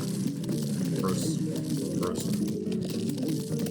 Should be the 2 repeaters should let him deal with it relatively cleanly. A little bit of indecision there, but then you can just squash all this. Yeah, I think either place that you put the cherry was good there. You put the cherry either of the rows, you squash the other one, and it's okay. But again, it was really nice that he had that extra repeater out in the pool. Otherwise, I feel like that pool could have been not have the seed slot at this point. And apparently his best split time got a gold here. So I'll be really interested. YMB says that he can get like 620s in the range of 620s without the cherry bomb. I'll be interested to see if you can back that up Yeah, here. I'm Because happy to get the in the best thing ever in the was 630s. 635. Yeah, you Yeah. into 640, Um, 635 or 640 for me. I kind of consider a win if I don't have oh yeah, extra for CP sure. left. Ooh, this is like the first time this has happened the entire run. But he's gotten the zombie in the sunflower row. I like his Um, choice to put the potato mine in the 6th row too. The exposition and the speed of that zombie was not favorable. yeah. I don't think he's going to lose any time at all, actually. You think it is possible to get a zombie so slow where you can, if you react right away, you can put it in the 8th column and it'll charge in time? I do think it is possible. I'm never ever going to go for it, but Maybe a I think like throwaway run someday, you know? Yeah, yep. Yeah. All right. Well, he does. Yeah. I like the squash. I like the squash if you get the zombie in the first in the sunflower row, because it'll basically be recharged by the time the next zombie shows up. And that does sort of counteract you lose the potato mine as an instant to be used later if you use it against the first zombie. So you kind of counteract that by putting the squash down. Yep. You still get the extra Yeah, one. it's an interesting decision tree that like goes along to like where you plant squashes and potato mines at the beginning of this. That I feel like now The squash there was really interesting. I think I know why he did it, because he has something to do with every row now. So that was kind of cool. I would not have done that. I would not have thought to do that. And I do think it'll pay off because the squash is already like he has like an extra double kill in the bottom. Cooldown. Cool that kill. That was weird. I think that might have been a misclick. Yeah, I would have gone in the 5th. I'm pretty sure that was just a misclick right there. Did not do that. There's no way he meant to do that. And of course, because he did like a weird mouse movement as well. He was probably a little bit frustrated with that. it worked out real well though. So it wasn't like a huge mistake. I just think it was probably a mistake. I also like, again, what I try to recommend is to always be 1.5 lily pads ahead if you can on these levels where you have to plant a lot of sunflowers there. I just find like, because like being an extra one ahead, sometimes you have to like plant a lily pad in the pool, or you have to, there's just sort of a couple of things that can go wrong. Yeah. I think a balance that YMB strikes that's really interesting to see is he's always the exact right level of in control, if that makes sense. Like right now, he has just enough defense, he has just enough everything that he needs out to be able to deal with everything, to be able to activate. Although this was a little bit unfortunate. He got the 3 worst rows possible in this one particular case. He's usually able to, and having to use that there was a little bit unfortunate. But that was just, I think, bad luck, especially. Again, sometimes I find almost inevitably, like, either the 11th, 12th, or 13th, like one of those is just bound to be bad on this level, where you get just that extra diver you can't deal with, or, you get a cone head that shows up behind something else, and, you just don't have quite enough sun to be... these buckets are kind of going to save the second half. I love the hesitation that he had there. He saw that it was a vaulter and he didn't see anything else, and so he's like, wait, rather than putting a repeater there, which I think he wanted to deal with the vaulter, he held off and used a chomper, against the bucket head. I'm not sure I would have done that, or I would have seen that in time, and so I think that was very important. My instinct too was to put the repeater there, but I think again it was very important, obviously, to deal with the bucket head first, and then just have the I would say something interesting is that the time here is okay. It's good. It's a good time. Like a 4:15 or so. Second half is a good time, but it's not like exceptional. But the level of preparation that he has, partially because he doesn't have the cherry, is really, really good. Like two repeaters in every single row, like right before the third flag, or like the third, I guess, is very, very good. I think that's definitely a deliberate decision, because the cherry. The interesting thing about the cherry is that it's not really like, not having it really disadvantages you on any particular wave. It just gives you fewer options, really, because you're still making the same amount of sun in total. So instead, I think he's trying to counterbalance that by just, getting all these repeaters out. And my guess is that the level is going to be pretty good because and I feel like I'll probably have to change the way I do this level a little bit as well. Like try to be even more defensive than I was before without the cherry, because I feel like this time's gonna be pretty good. You can just see how good the third wave was, and again, he had 2 repeaters in every single row and a time, like you said, of about 4:25 heading into this wave. And even though this 29th wave is going to be a little bit nasty, like, This is gonna having a 5:46 or 7 going into the final wave is like a dream come true, even without the cherry.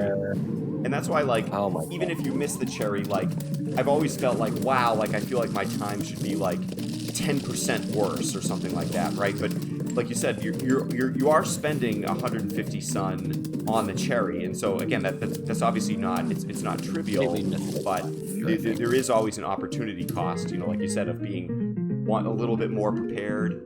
But again, that was a 622, which is I think what was my gold there? What is my gold there? My gold on 3-4 is a 619 with cherries, so I think we have some stepping up to do on that level. You speak for both of us. And another level where if you have any question or anything, you're kind of wondering what's going on, you've heard terms that you're wondering about, we're happy to provide a little bit of context. This is the world record run by YMB LCZA. Again, a very excellent runner at this game, and her and I are 2 of the top 5, providing some. All right. So far, seems like a pretty standard fare, if you can get a standard fare 3-5.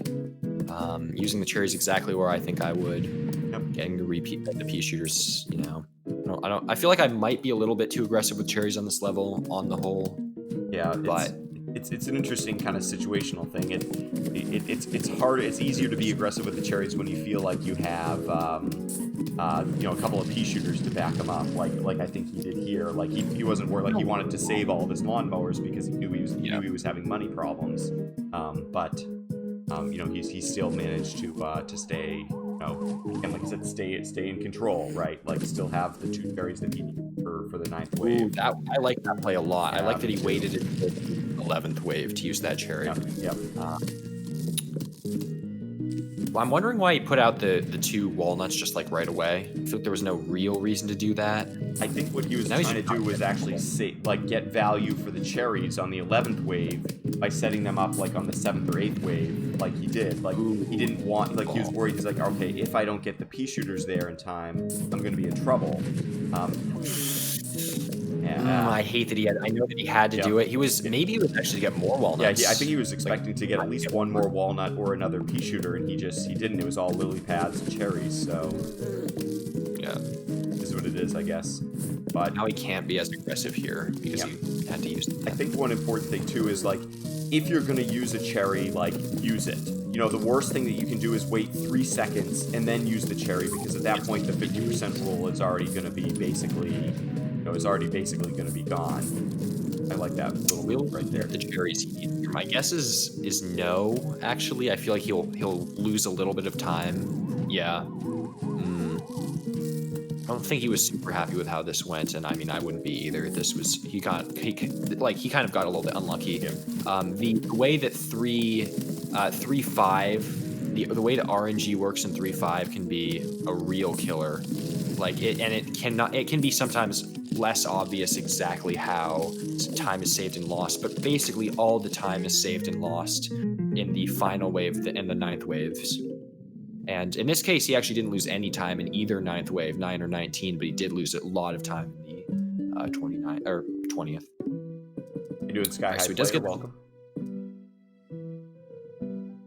Yeah, again, you can save about 1.5 seconds each wave that you use a cherry on a normal wave, but again, by far what's more important is making sure you have 2 cherries for the 9th and the 19th waves, and 2 cherries for the final wave. obviously, you don't want to lose, you don't want to use your lawnmowers if you don't have to, and you don't want your plants to get overrun. I mean, I don't know if any of our runners have ever taken a death in 3.5, but it's a little. Aaron. Oh, okay, yeah. It is, it is a little bit risky. You definitely can play it too aggressively yourself with problems. Yep, indeed.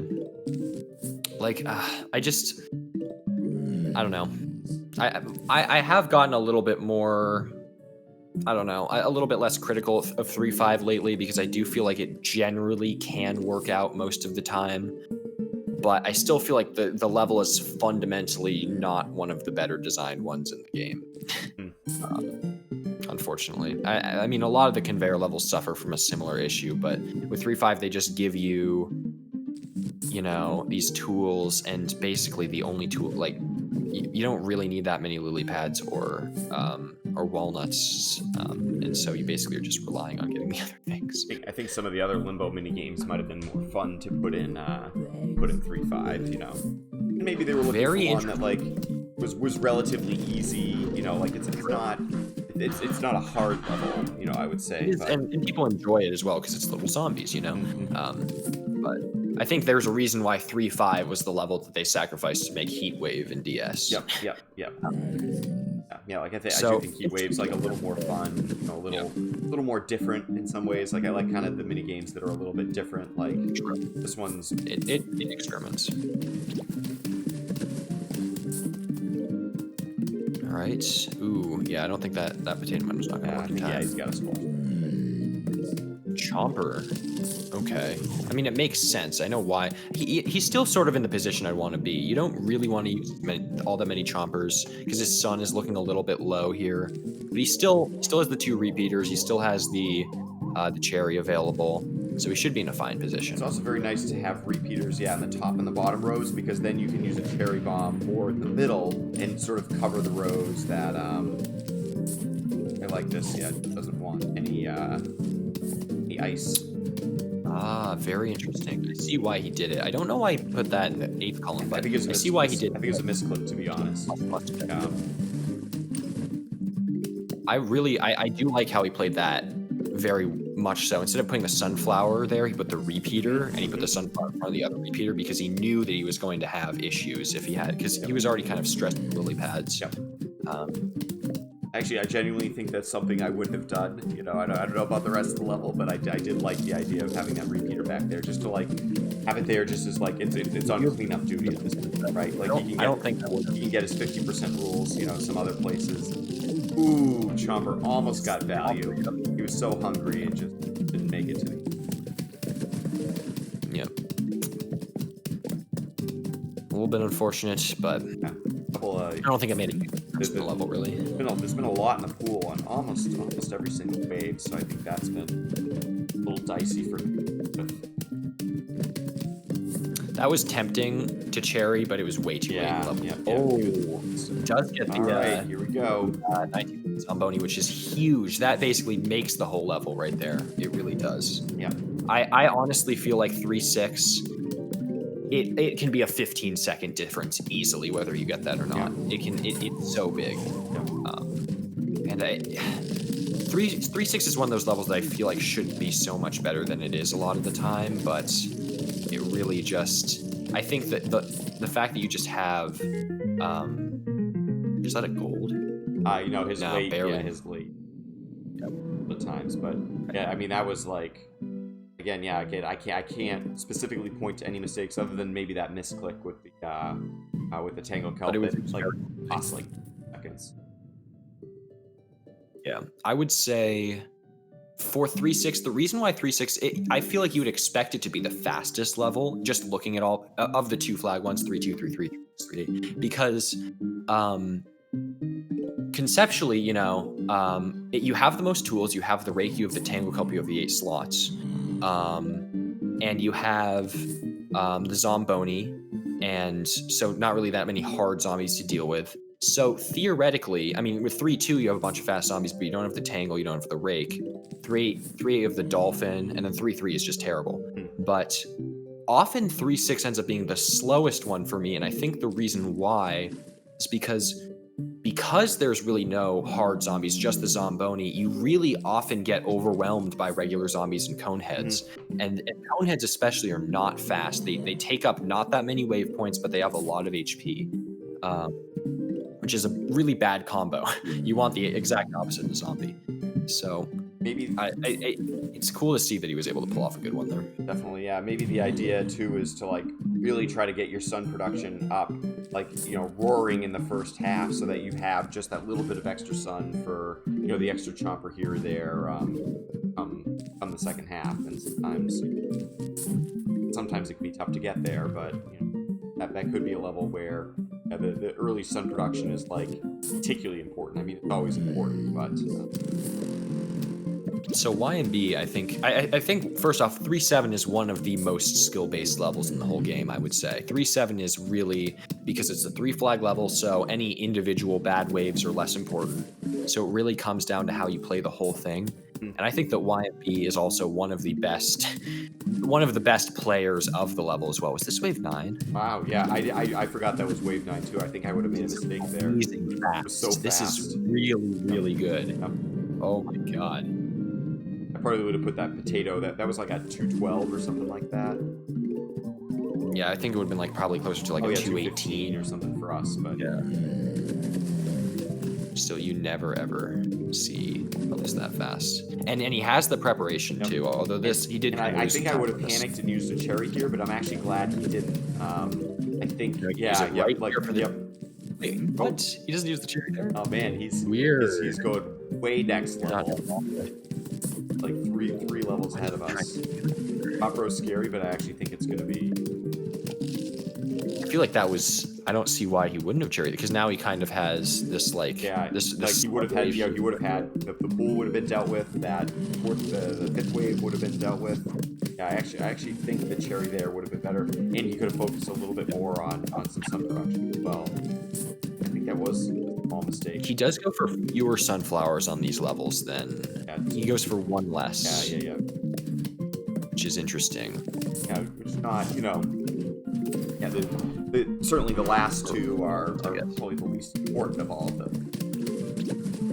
It is interesting. Maybe he just feels better about, like, I think earlier on we were more reliant on getting out like a lot of repeaters, you know, whereas now we have the slightly less expensive bumpers and things like that. We have, you know, more efficient waves. So obviously the better you're able to play the level, the less important sun generation becomes, because the payoff period is just it's not. I'm just gonna cherry this, which makes sense.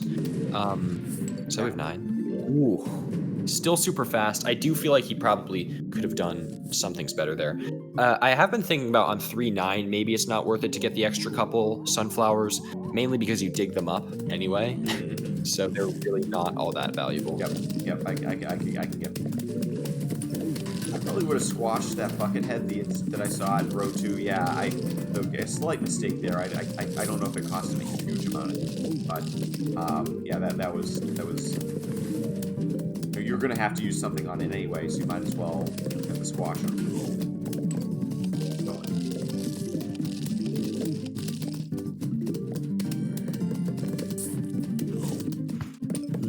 it. Okay, so some bucketheads so far. Like to see. Good cherry. I would have liked to think I would have done the same. Alright, this third flag is going just fine. Yeah, this spin, this is great. And that was already with a very good first 2 flags. So I do wonder if he's going to be sort of flirting with a 6-minute. It's probably going to be... Ooh. Oh, wrecked. Again, yeah, this is where you wish you had the cover, but he should be able to get this. Yeah, yep, of course.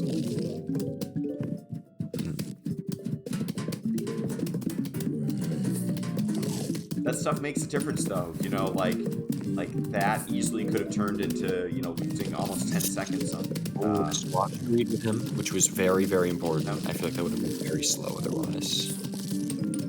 Does not wanted to tangle up it. Okay.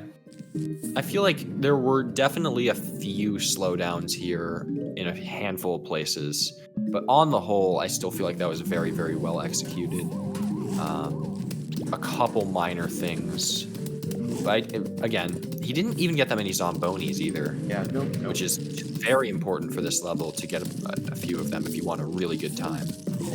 Yeah, did he get any? I'm pretty sure he did not. Yeah, maybe he didn't, or maybe did he on one of the huge waves, but he already had like a chomper there or something. I think you're guaranteed one on the final wave, but Yep. weird. Okay, he has a lot of time save on this level. Oh wow, yep. Wait, okay, so the logic here is basically it might be a little bit better to put the sunflowers in the rake row here because you're probably, odds are good that you're going to be putting a sunflower there anyway in the second row no matter what. So I'm wondering maybe to see what he does here. I wonder exactly what. Yeah, I guess maybe in the rare case that you get a back-to-back zombie in the first row, you know, you could let it go. That's the rationale. Maybe he waits to see that second zombie.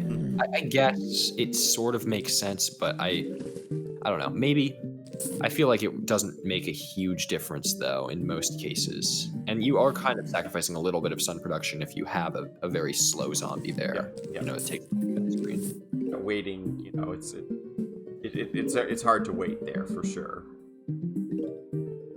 But I like the idea overall. I don't know if in that particular case it would have made. Curious as to why wash down. Usually you don't see that. Maybe he just felt like he was way ahead on sun production or something, but I usually don't use an extra squash on these levels. You should start? I don't know. I like it. You know, I do. To get value out of that mower. Yeah. Cleanup value is still value. It is very, very much still value. The one thing, yeah, I think, you know, a cone head in the bottom row would have been a little bit better, but that's not really, you can't really do much to control that. Yeah, this is looking pretty beautiful though in a lot of ways. Yep. Again, he was just, again, I try to emphasize, like, you know, you really want your instance to be off cooldown for, you know, as long, you know, for as much of the time as you possibly can, while still, you know, the most important thing to be off cooldown. Wow. Always Right. trying to be planting suns. It's really like very fast start. It's sort of the RTS element of this game. You know, you always want to be building villagers. You know, like that nothing else really matters. For the first half. Okay, you know, occasionally, right, you can make sacrifice, but if anything, this was so fast, right, that he, you know, usually I have a nice big buildup of tangle kelps, but he didn't quite get, you know, he didn't quite get that many just because the level had gone so well. I thought he would have squashed that for sure. This is going to be kind of a slow wave, because he didn't, I think. Yeah, I don't use it I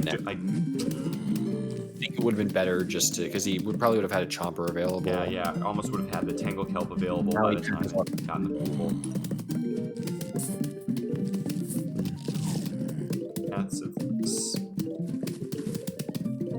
He has the cherries. No, he's probably not gonna. Yeah. I don't think he would cherry that. Will he cherry this? He would cherry this. I think if I got a diver, I actually would have cherried it. Did. Cherried it anyway. Makes sense. It was allowed. It was allowed. He has both the squash and the tangle kelp off cooldown if he does get a dolphin zone.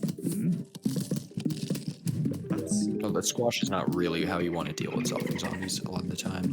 Yeah, that's my plan C. What's plan A? Plan A is tangle kelp. What's plan B though? Usually tangle kelp. Plan B, you know, I don't really know. You know, suffer. We don't even want to get there. Yep. We don't want to get there. Yeah. This was pretty good.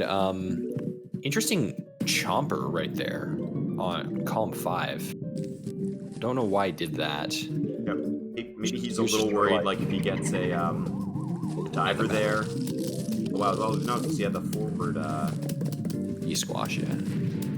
This is still going to be very, very good. Very good. Oh, that top row zombie. Oh yeah, he snuck right through the potato. Yep. Might have been able to gold if that had worked out better, but still, 433 is. Hey, right, what's up, Bulbo? What's going on? What strat does he do here? Hey, Torchwood, let's go. All right. Let's go. He's a believer. Aney, I like where it. you at, man? Where you at? I think it's Aaron who's the Aaron biggest. too. Oh no, Amy is also. No, I think Aney it's both does of them. yeah, what is it? Cherry and what the hell does he Hmm. do? I don't know. Yeah. I know both of them don't do the conventional strat Yep. though. Oh, he skips the potato mine. Aney skips the potato mine in favor of the Potato mine in cherry. this level? Yeah. Really? Yep. Ooh. I don't know if I like that much. I think the potato mine is a very, very beneficial resource on this level. Yeah. I just like where there's Oh wow, even like, you know, obviously in addition to how helpful it is in the first flag, like having a solution to vaulters, right? Like having, you know, like yeah, I how it probably would be pretty good if you got specific RNG though, but I feel like the mine is just so much more helpful for more cases, I'd say. So interesting thing here that he did, that YMB did, is he actually put the 5th sunflower in the rake row, and then he ended up getting the payoff of being able to let the 2nd zombie go instead of putting it in the 2nd row. So I think that was pretty good move of him. I feel like maybe at that point waiting would have been better, but yeah, he did not get any situations in any pool levels where he had to like fumble around like with the first zombie, or not the first zombie, like the 2nd or 3rd zombie, and like squash them or whatever. Yep. Which is actually very nice. I feel like it's like we mentioned earlier, but like his decision tree is like built further out for like all of these conditions. Like, okay, if rake here, if first zombie here, if 2nd zombie here, if, you know, it's on RNG like this, you know, it's all built out very well, and you know, as a result, yeah, he just really hasn't had it, you know, any bad waves in the first half at all that I can remember.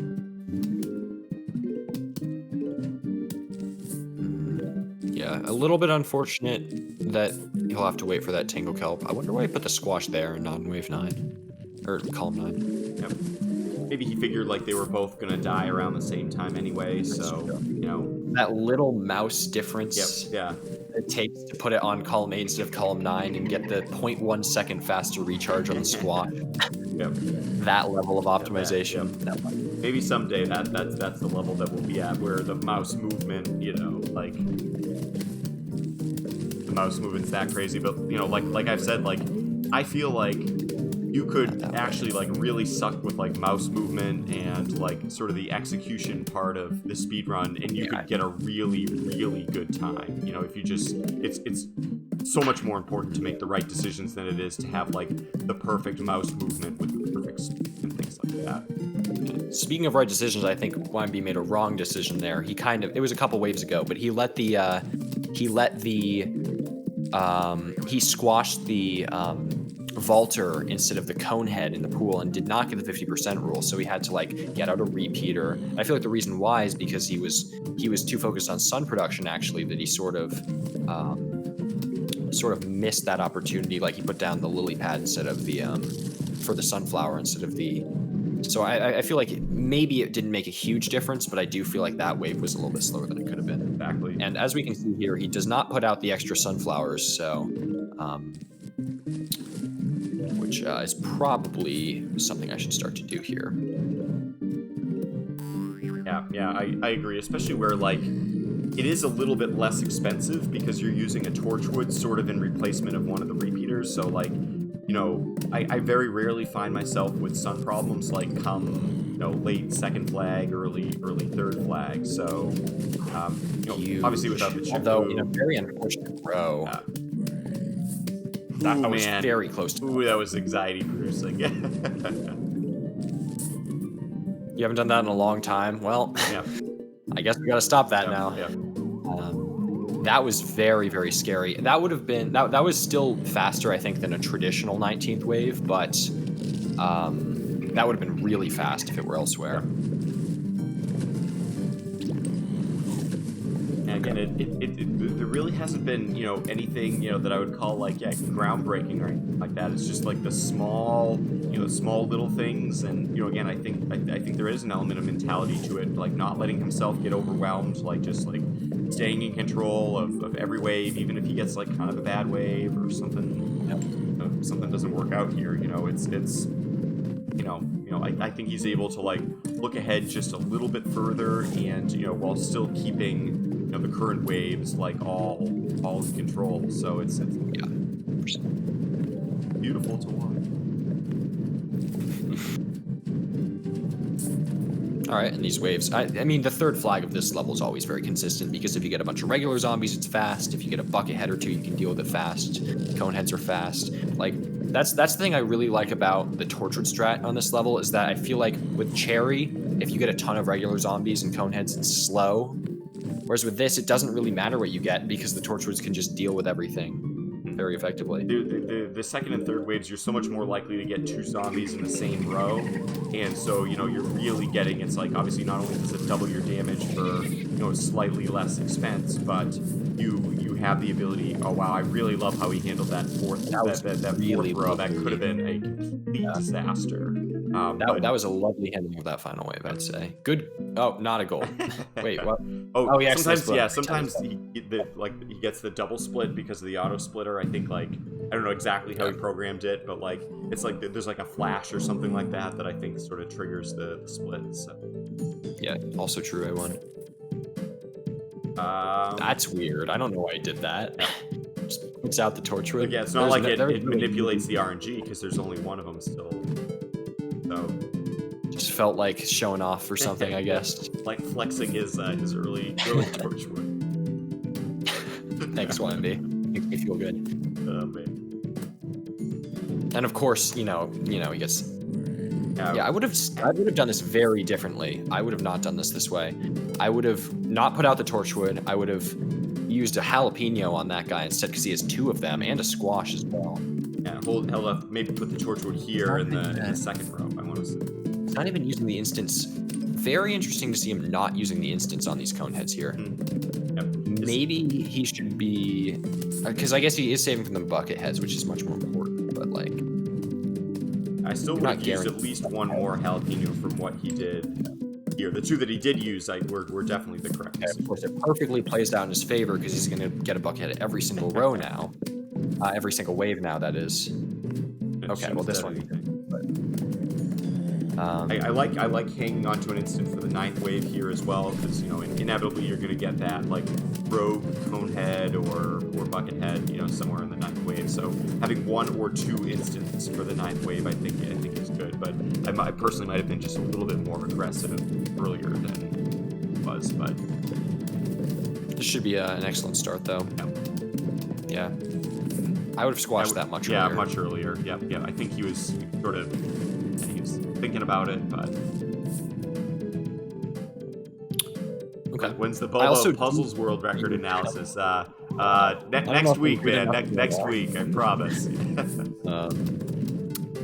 Yeah, I do like the amount of aggression that he does with planting these 3-peaters as forward as possible. Like I've only just started to plant some of the 3-peaters, forward rather than further back. But he is really he still hasn't put one in the back row of and also not enough tallness. It's very strange. Still haven't put one in the back row. Okay, now he did. He did a while ago. Anyway, whatever. Not a big deal. What's up, hey Dan? How you doing? Yeah, this has been pretty nice, despite not getting, only having 3 torchwoods. I feel like he hasn't had a bad wave yet. Like they've all been pretty. I mean, maybe this one was a little bit bad, but they've all been relatively good. I might. Yeah, he really wants to. I think he wants to hang. I think he wanted to hang on to that for the 19th wave. It's probably better that he didn't because this wave ended up being not so bad anyway. But I generally find that if you have 3 torchwoods, it's going to be really slow most of the time. 4 is pretty good. 5 is exactly where it want to be, and then the 6th one doesn't even save that much over the 5th. Yeah, diminishing returns is pretty significant for sure. It's more that it's not even that for any particular row it's bad. It's just if you have too many of them, sometimes the zombies start to walk forward in too many of the rows, and you're not damaging those new zombies coming in at all. And I think that's the real problem. Not having torchwood that can clear out the wave at a kind of fast rate.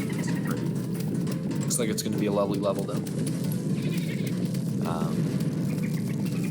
Now this is a PVZ2 at 80%. When I get the world record, Ruskell, that's when I snipe you there. Right. Yep. So far, now. Oh, that double. Oh yeah, Ooh, glad he had an instant there. That could have been value right there. Could have been gross. You can actually get a double kill with a spike weed as well if they're like exactly aligned. I love that. That's one of my favorite. Oh, is he gonna get it? Yeah. So he's waiting. Yep. Love it. Love it. Wow. We were just talking about it. This is Warbeck Psychic Services on a run that was completed 3 months ago. Oh, yep. Wow. Okay. Bottom. Yeah, that's where the bottom of the fourth. Actually, yeah, the fourth row looks nastier than the bottom row, to be honest. Yep. I like that he held on. He waited to see. All right, what are all the zombies in these rows? You know, like knowing that he was, you know, he was probably only going to have that one jalapeno to.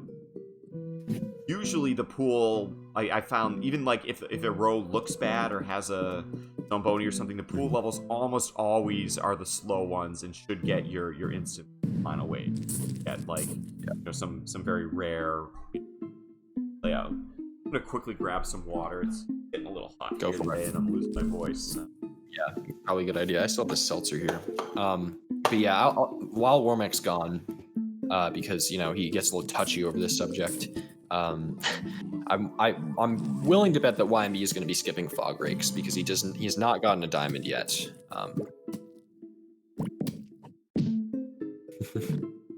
So yeah, 4-1, you know, not anything all that special.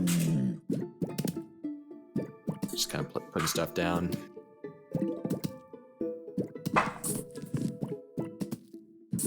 Do you find... He's very touchy. I do find it interesting. I'm seeing YMB sort of waiting to place the puff shrooms in good rows rather than just kind of like putting them down as fast as he can. Which is definitely interesting because I feel like I usually don't have the focus to like actually pay attention to where the zombies are coming. It doesnn't seem like he's gotten any cone heads yet either. Oh, did he just get a diamond? All sorts of... He did. No, he did not. He did not. Okay, I didn't see one. I think it like we still haven't gotten a diamond yet. Yeah, like here's the thing: you don't really need the money. Doesn't really matter until 5-4, because it just like, you know, the rakes are nice, but like the fog rakes aren't. The rakes probably make a total of 20 or 30 seconds optimally, and like the seed slot is probably 10 or 15 seconds. So yeah, you can easily get, you know, really good times with the late diamonds. Yeah, did he get this level was insane. That was he didn't get any cone heads or anything in the first half. I wasn't really. Yeah. Oh, yeah. He got one cone head, but it was in the top row, so he knew it was there, and he already had one scaredy set up originally, and all that. Hey, Golden Pud, what's up? And how you doing, Habu? Welcome. Yeah, if you guys are, if you're curious about any of the strategies or, you know, any of the commentary that we have here, we're happy to share our deep dark secrets about Plants vs Zombies. Oh yeah. The least auto-scrollery speedrun in existence. Yeah, I don't think he bought the rake. I mean, he hasn't gotten diamonds, so it's a sacrifice that would need to be made.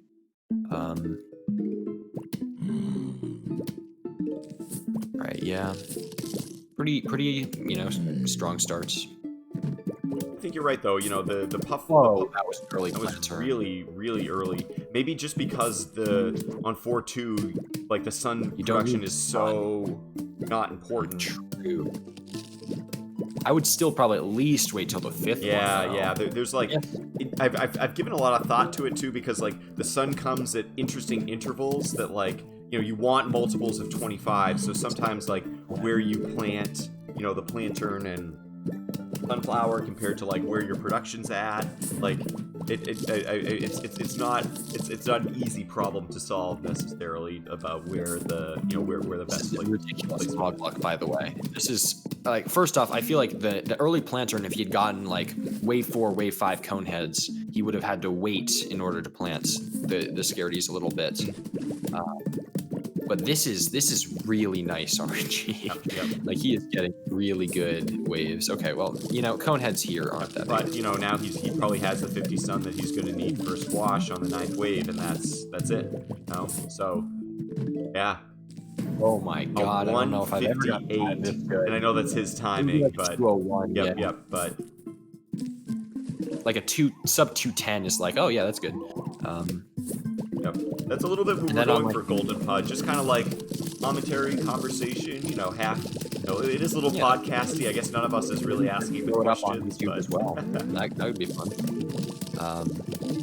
If you're watching from YouTube right now, welcome. Happy to have you here.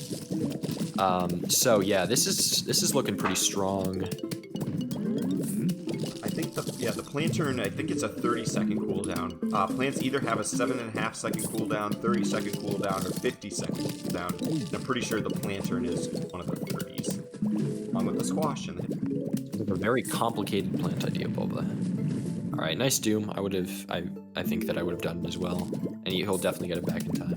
Boba, why don't you sell that idea to EA and make a premium? Oh, there it is. We knew it was going to happen. We knew it was coming. We knew it was coming. There was no question. And just in time too, because he's probably. No, I feel like this he's happened. Gonna buy What was that wave? Terrible. No, obviously he had decent decent firepower, but like that was super unfortunate. This was an awesome level up until that point. I mean, still good level, but this was you could not have designed a worse wave than that one. But obviously, one bad wave isn't necessarily gonna kill a level. But this is still really good. I mean, this should be sub 4, even with his timing. I think it's gonna be. I think it'll be a little bit above 4 minutes. But yeah, like such a good start. Don't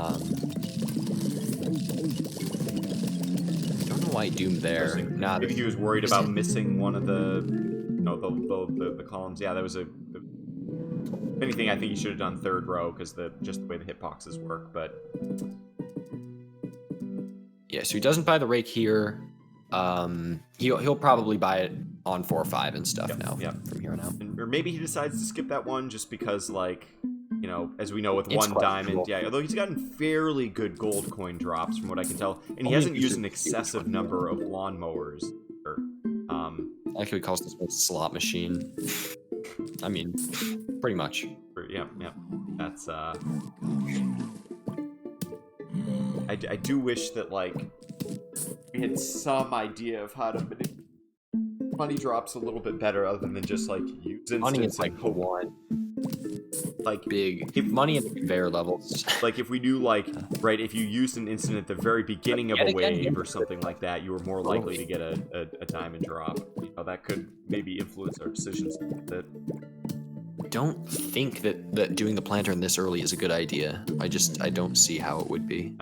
I can see it on 4-2 because you're so, like, I mean, and obviously he did get a good time on 4-2, so, like, who are we, who are we to... Oh, on 4-2, again, the sun production doesn't really matter, and he also got lucky in the first half that he didn't even need the early sun. Yeah, and again, he did, but I just feel like on the short...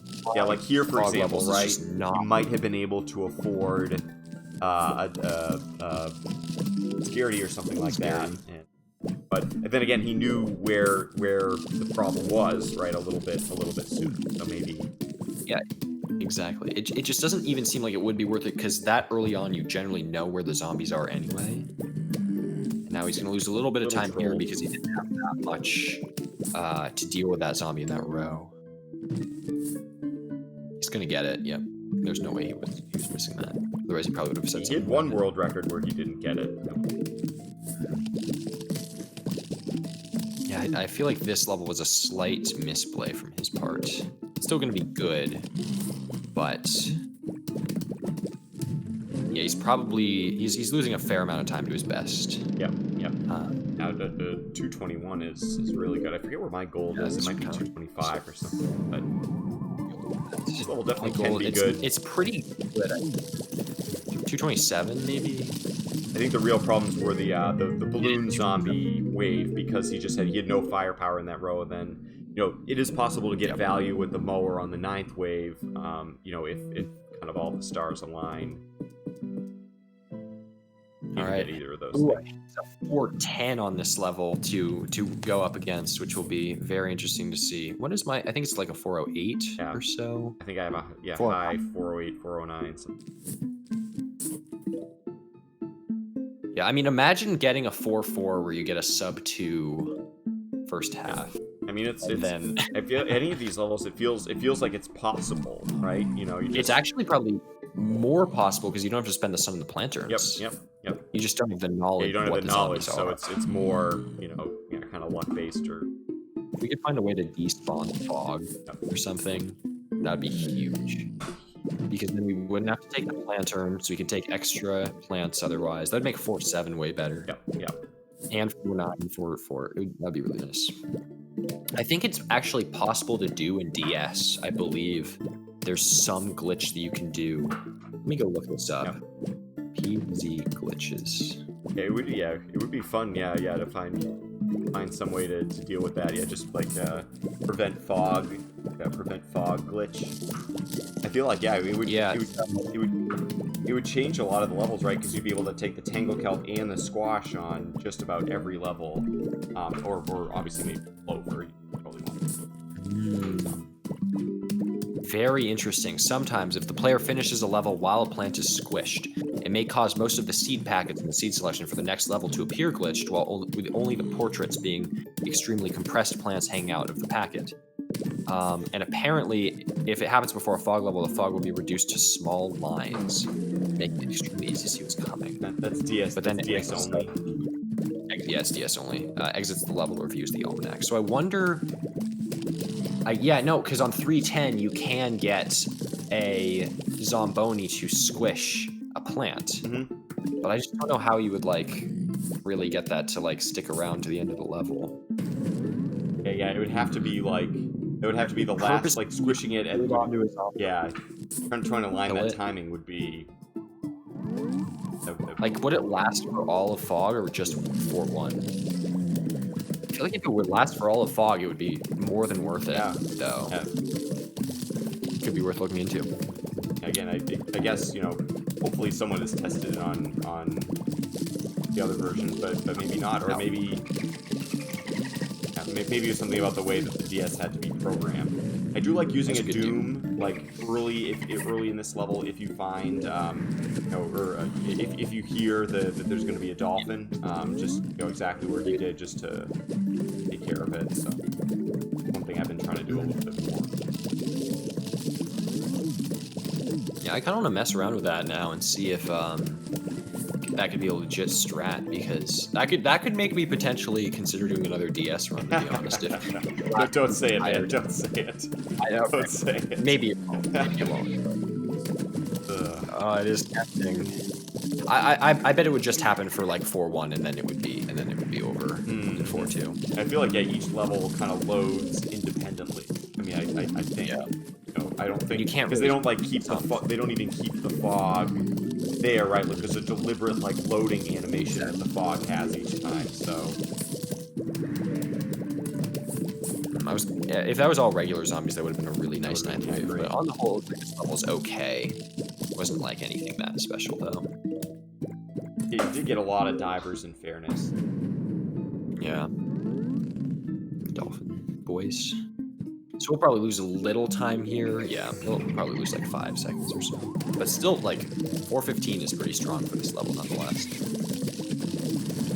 Okay. Yeah, sometimes he does, I sort of try to align the Doom timing with when the dolphin kind of jumps. There's a kind of a little audio cue that you can use there to... He had 6,000, so he probably comfortably had the money. I think he had the money. Yeah, almost certainly. Yeah, sometimes you do lose time to taking the rake if you get no value out of it. It's definitely interesting. Okay. Ooh, yep, no. He gets used to the squash how he wants to now. That Ooh. squash was A close little bit more though. careful. That I was. would have been a little bit careful with the bucket head and... Why did he do it that way? Yeah. I feel like it would have hit one Oh, of the bucket maybe heads. because the 2 zombies would have eaten. Ooh, I think I see what he's Yep. doing here. I like it. Man. I like it a lot. But, Yep. yeah. Oh, oh, I see. The auto splitter messes up here and it splits twice. That's funny. Yep, that's funny. Because each of them must count as their own level. Mm-hmm. Just gotta like jump around and fix that. Yep. That's funny. Yeah. I feel like, yeah, maybe doing sub splits there would be a good idea if you were to use auto scroller or auto splitter. Mm-hmm. Did he buy the rake? Sure. I don't think he did. I mean, I know try we've had rake. arguments about it, but like if you have the money, it is worth it. It is worth it. All it takes is that one time, right? I wanna listen for here. I'm like pretty sure he did not buy the rake. Oh. Yeah, and he got in the 4th row. Warmack. Haha. Yeah. Warmack. Oh my god. But Bulba, this is like 5 or 7 seconds at least on this level alone. And I was gonna say he might even lose. I've had situations where I've lost that puff shroom before, and then it's just it's a disaster. Yeah, so he still goes for the early planter, and I think this was before we did the potato mine thing. I don't even know if he does, but yeah. Even this, for example, if you had the rake, right, he would have been able to have one more puff farther forward on this level. So like, it's not a huge difference. It's maybe another second or 2, but like already the rake has paid for itself. Would have paid for itself 3 times, and I genuinely. I'm still not a fan of the super early planter, and I do disagree with him. But I don't think he's gotten a single. That was weird. 4th wave cone head. I very much disagree with that decision as well. He did an extra sun shroom before he put the squash down. Usually when I see that miner coming in and I don't have a potato mine to deal with it, I instantly put the squash down because you have to deal with you have to wait for the recharge wait now. for the recharge on the 9th wave, or just not use it in the 9th wave if he gets a bunch of regular zombies.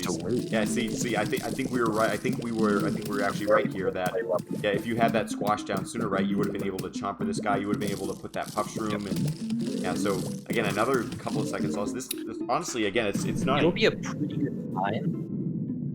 It'll be a pretty good time because he really did get a lot of regular zombies, but I feel like as far as the level of gameplay goes here, I feel like that was not very well played. Yep, I agree.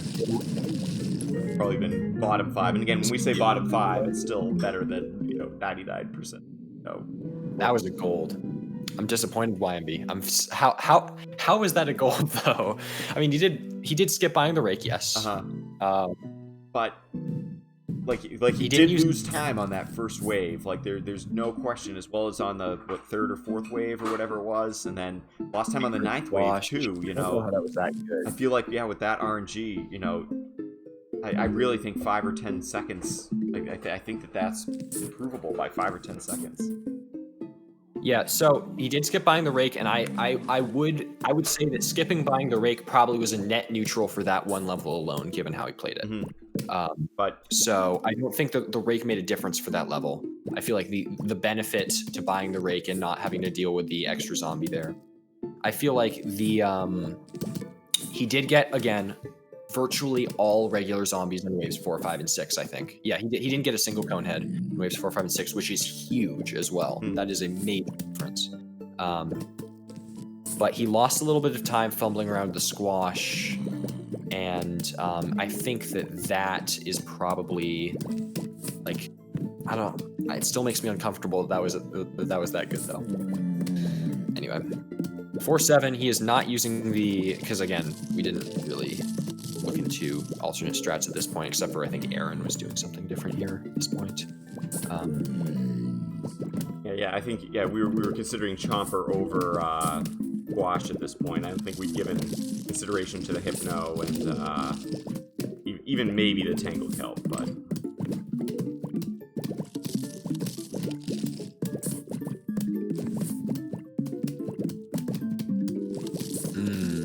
not a good wave. Gonna be a little rough. I wonder. Yeah, he's just gonna kind of. Yeah. I was gonna say put a.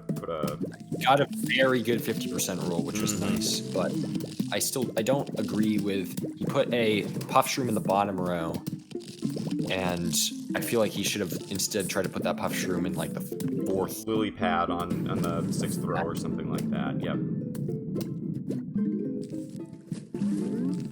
Yeah, this is not the. It was okay. It was an okay start, but he did kind of guess. Oh, That might not be bad because it was a faster 50% roll. If you're gonna get trolled by the Jack in the Box, I guess that's the place, right? You just lose a couple of 9th column puffs and not much else. This is very nice for him. He hasn't gotten a bucket yet. In fact, actually, I feel like sometimes an 11th wave bucket head, just like right away, and then no bucket heads until like later on can be good. So. Yeah, it's all about like the spacing based on how many instants you take and whatnot. I might have doomed there just because you're running out. Oh, okay, I guess one way, and I guess the squash will come back soon. Yeah. I think the doom would have been safer, but it didn't really matter. Now, yeah, the squash will come back a little bit sooner than it would have otherwise. But maybe then if you got on the minor the next wave, ooh. Yeah, maybe that's what he was thinking, right? Yeah. So, but this is okay. If you get the minor by this wave, this will get you the 50% roll by killing the 2 regular zombies. It's obviously not ideal. Ooh, yuck. Yeah. He's not using the squash at all right now. Yeah, I think he wants to save it for the 19th wave, which I don't entirely blame him. Now he's not even using it. Oh, I think I see why he did it this way. It's just in case he gets if he misses the doom here, it'd be a big deal. So though I feel like he usually doesn't, he's usually not afraid of like a little bit of aggression, But I like the bottom here. Ooh, this is gonna be close. Okay, all right. Well, still worked out okay. Still a gold for me by like 4 seconds or so. Now 3, 2. What? Okay, these last 2 levels have not made any sense to me how they've been this fast. Yep. That one, I think all the time he lost was the first half, and this one, the second half, I feel like he did get pretty good luck with especially the early bucket heads and things like that. Yeah, I guess it was the one digger that he did get, he was able to get the 50% roll just with other regulars on. So, and he got a good 19th wave as well. So, fair point.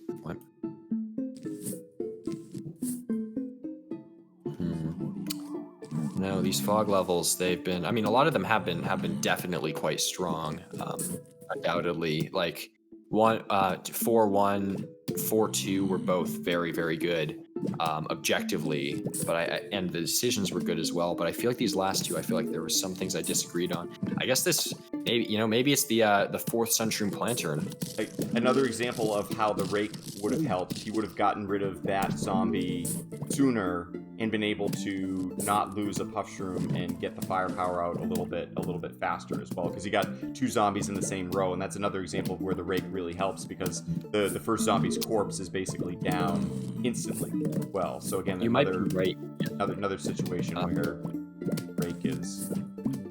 And you're right. I think you might be right, May. We may be undervaluing the value of vision. Partially in the fact that he's able to get the next. No, but he doesn't even bother planting the next lantern down. I just feel like you're able to tell where the zombies are efficiently enough. With one lantern, you really can tell where all the zombies are. This is aggressive. I would have put that in the back, I think. It's a pretty slow one, so it made sense. I still think I would have planted it in the back, just being a little bit protective about money. I don't know. See, I honestly even felt like sometimes the plantern after the 6th sun shroom was not great, because I felt like it did still limit sun production, but maybe it is really that, like, because I mean, these level times are really good, and I don't really. And obviously part of that is, there have not been a lot of early cone heads, as we've mentioned, but he's gotten very, very good RNG in the fog level. If there were a cone head, maybe it's all the more important to know like exactly where it is and not be guessing. But it's almost always been after the 4th or 5th sunshroom that he's been planting planters. Good. I'm glad he was patient there. That second row could have snuck right up on him. Yeah, that level is not as good as the other. Yep. Okay, nice. Yeah, fake gold.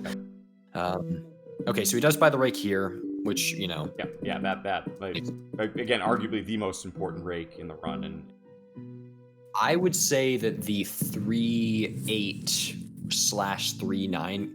So I would say that having the rake 4, 3-8, 3-9, 3-10 is the most important. And when you get good money, then you're able to have that across 2 rakes. But I think that if I were to only have 1 rake for the entire run, and I got a set of 3 levels to choose where to put it, I would choose 3-8, 3-9, 3-10 as my rake, because I feel like having a rake for 3-10 is super important, and the other 2 levels are it's very important as well for both of those. But I honestly don't even know if I agree with that Bulba though, because you really the time losses that I've seen from the 5-2, like skipping the 5-2 rake, are not really that big. Like I remember that I've seen runs where you've had to skip that rake to get the gloom, and you haven't even really lost that much time on 5-2 and 5-3. And as for 5-5 and 5-6 and 5-7 rake, 5-5 isn't really that important to have the rake for, and the other 2 levels are important, yes, but like I still feel like having it for 3-8, 3-9, 3-10 is more so, to be honest. But yeah, I don't necessarily disagree that the 4-9 rake is a very important one as well, especially since it's if you're even close to having the money, it's probably worth it to get that one. yeah, exactly. Yeah, he really hasn't even gotten that many golds this run. Obviously, we see 3 on screen right now, but he didn't have any before then, you know. So, you know, again, I think, you know, either for Super or I, you know, like a large number of these levels would have been either near gold or, you know, or actually a gold that he's had, especially like, again, some of those late pool levels. And yeah, again, these fog levels have been great so far. So. Find that Sunshroom not in the pool to be pretty interesting. Yeah, again, I do like. Yeah, yeah, it does. I mean, it saves 25 sun at a time where that's pretty important. I just don't know. Yeah, because maybe the idea is like the scaredies really don't help your damage that much. I know it's hard to like. Ideally on this level, you'd have the magnets be doing most of the 50% rule. Yep. Anyway. That's the idea. The blowers and the magnets are providing so much of the. Oh, I hear that. I don't know how he knew that it was there. How he knew it was there. Either other than just he knew it wasn't in the first row. Yeah. That time he guessed it wrong. Yeah. I feel like he should have just blowered. I was needlessly risky in my opinion. Yeah, I agree. Of course, it did have a pretty large likelihood of working out, but the best spot to put it, I think, actually might have been in the 4th row in the pool, because yeah, I'll be interested to see the 5-5 because that's what he says. 5-5 was so dumb, lost over a minute and 20 there. I wonder if he misplayed it at all. Yeah, I'll be interested to see it too.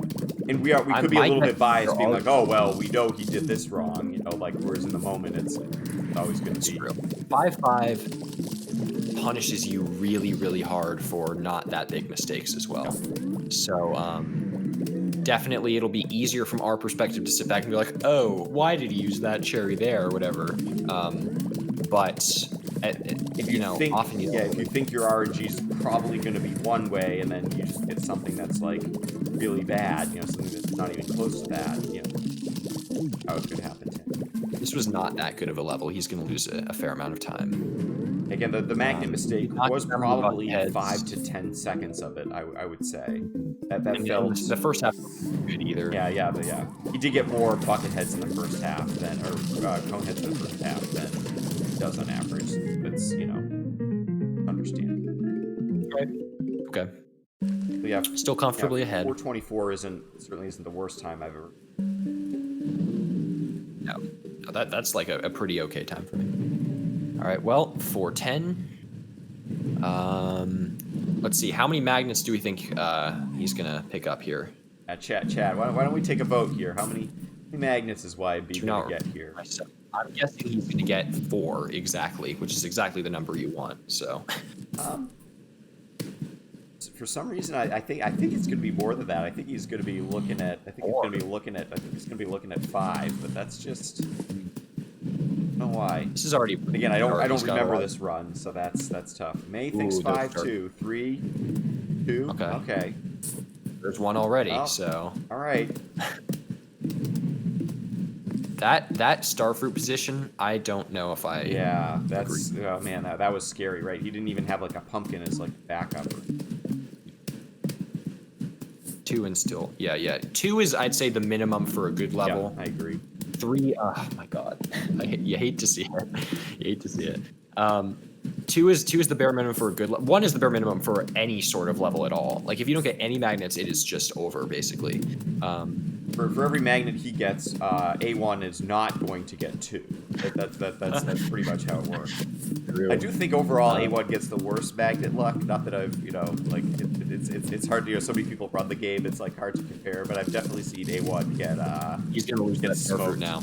He has to use a pumpkin on the starfruit. I like using a pumpkin on the starfruit. Like some people are like, oh, you don't want to do it, but like if you think about it, like you're saving a starfruit there. It's almost the equivalent of using a pumpkin as if it were a starfruit by saving it. So A1, I can already tell you're not gonna get a magnet ever again in this rate. 14. Holy cow, man. That must. I'm guessing it wasn't even that good of a run. It's feast or famine, man. It's feast or famine. Finally doing it. It's it. Renaming your any percent splits. Nice. To what? To have creative names. Creative, okay. Nice. So if you need help or need some inspiration, oh man, he was playing with fire there. Good luck. So Super, do you want to revise your magnet estimate? I'm gonna stick with my original one. Stick with it. All right. I know that at this point, for me, getting another magnet would be absurd. Getting one magnet. Look at all those blowers and sea shrooms on the conveyor, by the way. Yeah, I don't know if it's the right thing for sure, but one thing I've definitely done is using the sea shrooms a little bit more often. Like they're not that bad, and the pool really it is important to have like good protection in the pool. I do agree. If you have starfruit in the pool, you're not doing damage to those zombies in the pool as immediately either. And usually when you plant the cacti, the last ones that you deal with are in the pool. So that's why I mean maybe it's not the right decision, but I've definitely been a little more apt to plant a few. Basically exactly how you want 410 to go. Yeah. Oh, we lost a magnet. Oh, we lost it. My guess is looking a little bit sweeter. Well, the question was how many he's going to get, not how many he's going to lose. So, I don't know. He comfortably had the money for the rakes and 4-2, 4-5, and 4-6. So, I think it was mainly just that he may just think they're not worth it. At this point, I tend to agree the pumpkins are less worth it. Really shouldn't be too many plants. Then again, well. Okay. He used all the blowers, which I find really interesting. I'm surprised he didn't save any of the blowers. I'm a big fan of, I probably would have saved at least one, I would say, either for the 9th wave or the final wave. They do really help because, again, obviously not only do they help immediately with the 50% roll, but, like, it's 10 fewer hit points and, like, they like, block, they block damage that you could be doing to some of the other zombies as well. So it's sort of one less obstacle. So yeah, we're gonna have to wait until the end of the level here before I decide whether the number of magnets he got or the number of magnets he ends with is the way we we're backing into our guesses here. We're fixing the data to ooh, you almost lost that magnet too, so 2 might have been the correct. Come on, man, 1 more magnet. You gotta do this to me. You can't leave me hanging here. Alright, Buckethead. Alright. Come on, man. Oh god. I think this is the last hope, right? Yeah, so I was actually right. He did get 4 magnets. Get 4. I was in fact correct. Shh, there's no data fixing there. Yeah, no data fixing now that the level's over. Exactly. I was in fact, yeah, you could. Yep. Okay. Anyway, yep. A 331 to go against here. I probably should be able to save some time off that. Yeah, 330 is So, that level, that point where I'm like, ugh, level kind of stinks. But that said, it's also really hard to get a level in the 3 teens as well. Something in that like 325 to 330 time frame, really usually to be expected. I'm curious how he handles some of these early waves. I've seen a lot of different runners, particularly for the second and third zombies, handle these in I quite a yeah, variety of ways. So I'm, I usually like the potato mine here. I wonder what he'll do. Yeah, okay. Except for this very specific case where he got so much sun and had such a good sun production that I think the cabbage was the right play. But I still feel like in most cases, the potato mine in the second zombie is a little bit better for consistency. I agree with that one there as well, and also the idea that like that zombie had a bad starting exposition and was fairly Yeah. slow, like not the slowest ever, but I feel like if the It zombie's was really fast, then the potato mine is the better payoff there too, since you're not gonna like you're just not gonna lose that much time anyway. Probably go jalapeno here. Again, one disadvantage of doing two cabbages like this is that the if you need a jalapeno on the fourth wave, it's going to be a little bit.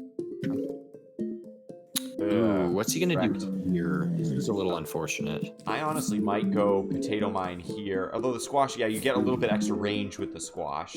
So I think I like the squash there. Yeah, but see, here's the thing: if he had done the potato mine instead of the on the second zombie, no, The well, cabbage made then he no might have been able to sense get a to me. repeater here. Did that I have no idea why I cabbage- did that. Ooh man, now you don't have the squash for this dude. I guess that's like a small, like a yes. He knew that he knew he was going to lose the cabbage there, so he just intuitively thought ahead to put an extra one down. I think we have to call it a misplay, even though like it was bad luck too. But to be fair, sometimes we make plays that just don't make any sense, and we don't know why. Oh, totally. And that's probably totally. It's rare for YMB himself, but he must still do it. Ooh, interesting going proactive potato mine there. I like it. Well, I might have used it actually in the bottom row and just sort of then like banked on maybe needing to use the jalapeno in the top row. I guess that cabbage made sense because recharge can be an issue sometimes here. And he has so much. Sun production was incredible. I don't know if I really agree with just planting these cabbages just for fun. And then that squash was the jalapeno on that one might have been better, and just he could have squashed this cone head. Yeah.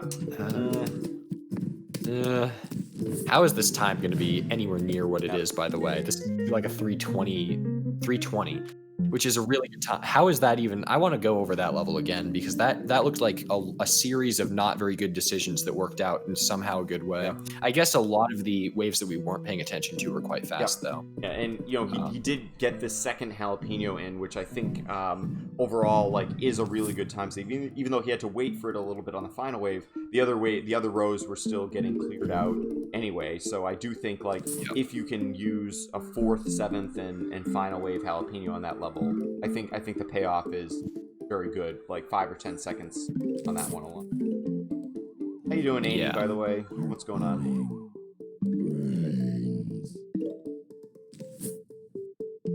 All right.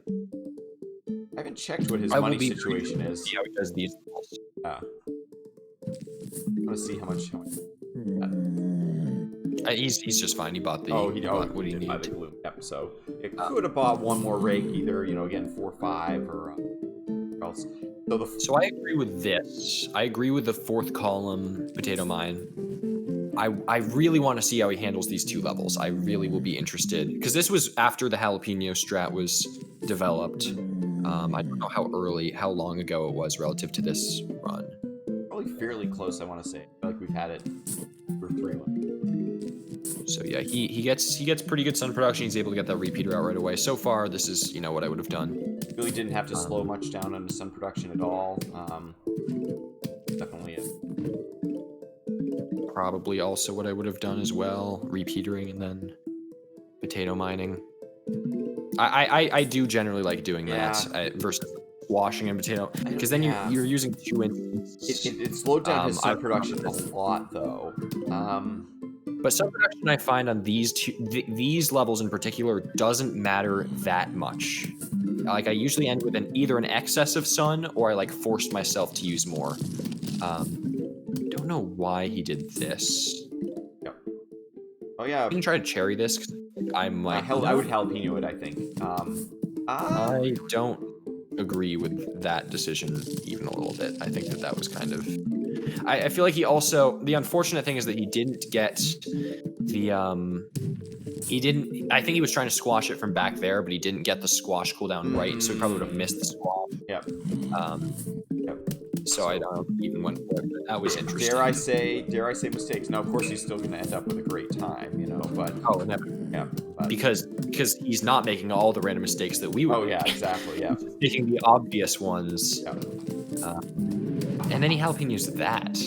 I feel like I might have saved that either weird. for the 9th or the final wave. But this 9th wave is going to be great. Ooh, so I think he is going for extra repeat. Okay, never mind. Yeah, this time is pretty bad. Yeah. He does have a lot of sun and a lot of repeaters. I've gotten 245 before, but I think I only had 2 or 3 repeaters out, not 5 plus 20 sunflowers. So it's going to be interesting, Again, yeah, this level, really is sort of all about sort of managing your instance just the right way for the for the second half, while still, making sure that all the other rows are getting cleared out, sort of in a nice orderly fashion. Yeah, I like this so far. He's done the right things on row so far. But probably, could have jalapeno there just to get it off cooldown. But yeah, I like that one actually. That saved a couple of seconds. This was really lucky. Yep, certainly worked out. He does replace it. I really don't. Yeah, he's at 300 sun. He only has a minute left in the level. I think that was, again, a 50 sun mistake when you have 300 sun is not exactly a game changer. Yep, squash there is perfect. Especially once you saw that second one. I do like the extra couple repeaters, but I just find it's hard to get out enough. Again, his sun production. I think allowed for it. That dude in the middle though is It's just plan. I think this was a little unfortunate of a wave. This is not going to be a very good level actually. This is going to be quite iffy. Yep. So I guess even YMB struggles with 5-2 and 5-3 sometimes. And in fairness, these strats were brand new when he did this run. So I think since then we've sort of learned okay, you can use a jalapeno here in the first half, and you can. He didn't know how much sun he needed at this point. Yeah, obviously the extra sunflower was a mistake. I don't know how much I like this either. I think he just forgot about the jalapeno. He didn't have to plant the flower pot there. He could have just dug something up and jalapenoed it. Then he could have had the flower pot in the top row and just chompered it. Yeah, ending with 500 sun. Yeah, so this was probably the weakest. That one level, if that had been a gold instead of what it was, that would have been a 319.59 then. Yep. Yeah, I legit think he, even with the RNG that he got, I think he could have saved 20 seconds in that level. And again, this is not, dumpstering RNG, but the strat was so early at this point, and just you have to think about that final wave different, because you have the cherry, you have the jalapeno, you have a squash, and you have the chompers, and it's all right, how do I put that all together? What row, where's the dense population that I can use the cherry on? What row, maybe because of the bungees have the biggest problem, so I use the jalapeno there. And you have to make that decision really quick, because on the final wave you're actually limited by your flower pot production more than anything else. You might be able to get 2 flower pots out, and that's it. Interesting. Don't know if I like that. I do kind of like doing the 5th column flower pot on this one, because you don't. I don't know. Yeah, I make the decision sort of based on how my sun production's going, because you do need a couple extra flower pots in there.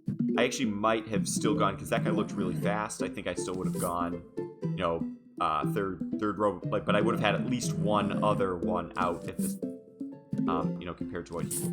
Again, I actually like the idea. I like exactly what it does there. You put the sun first, then the repeater, and then by the time the sun's off cooldown, yes, it costs you 1 or 2 seconds on this flag, but now he's already 1 sunflower ahead of where he would have been if he'd waited, then put the repeater, then put the sunflower. Now it's on cooldown again. So I talked about that a lot in my tutorial, but I think that was a good example of exactly where the situation where you're at, where you have the sunflower repeat sunflower I strat. agree with the way he did this. This would have felt needlessly really slow. Yeah, I agree. Yep. Like, sure, he built up a lot of sun, but again, as we can see, he had so much sun in the last level. And the flower pots okay, aren't in a but he's great doing it situation. Yeah. Again, yeah. Hopefully he can use the potato mine here on this guy as kind of a cleanup. Okay. Ooh. Oh, I don't dislike it actually. I don't dislike it.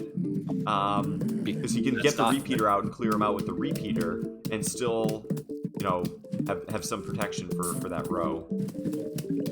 Yeah, but like he would have been able to put a repeater out in that row then. Yeah. Because it's still the same amount of sun either way. Yeah. I don't, and it's not like in a position where it would really save time if you got like a cone head there. This flower pot should not be off cooldown. That's the one. Again, this level, you got to find a way to squeak in a couple extra flower pots at some point or another. So, once your sun production is rolling just a little bit, your sun should really never be off. Yeah.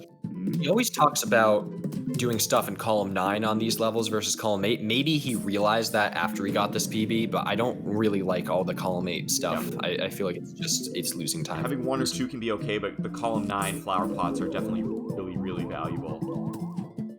5-hour run from 2015. Yeah, we thought about doing not like a history series or something like that. And by we, I mean the community, not, Yeah. That's why I did the potato mine. He was thinking 5 waves in advance. Yep. I know, the probability of it appearing in the 3rd row. Yep.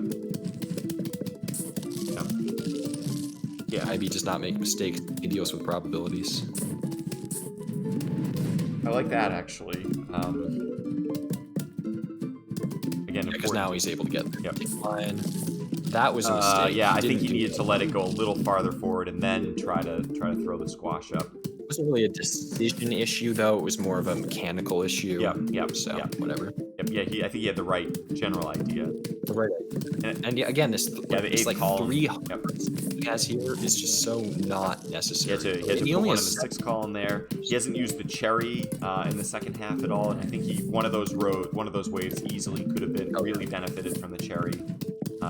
So again, we're sort of criticizing, again, these really were when the strats were brand new. I know he's gotten new gold since then. I think his gold for this level is now like a 440. I think it's something. Yeah, 445. Yep. So. Really crappy 19. Yeah, again, I think he focused a little too much on repeater production and not enough on really controlling the 9th wave.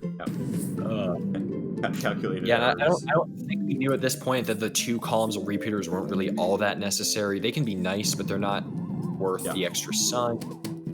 That potato mine in the 8th column was just really unneeded. Yep. So he did. He thought about the.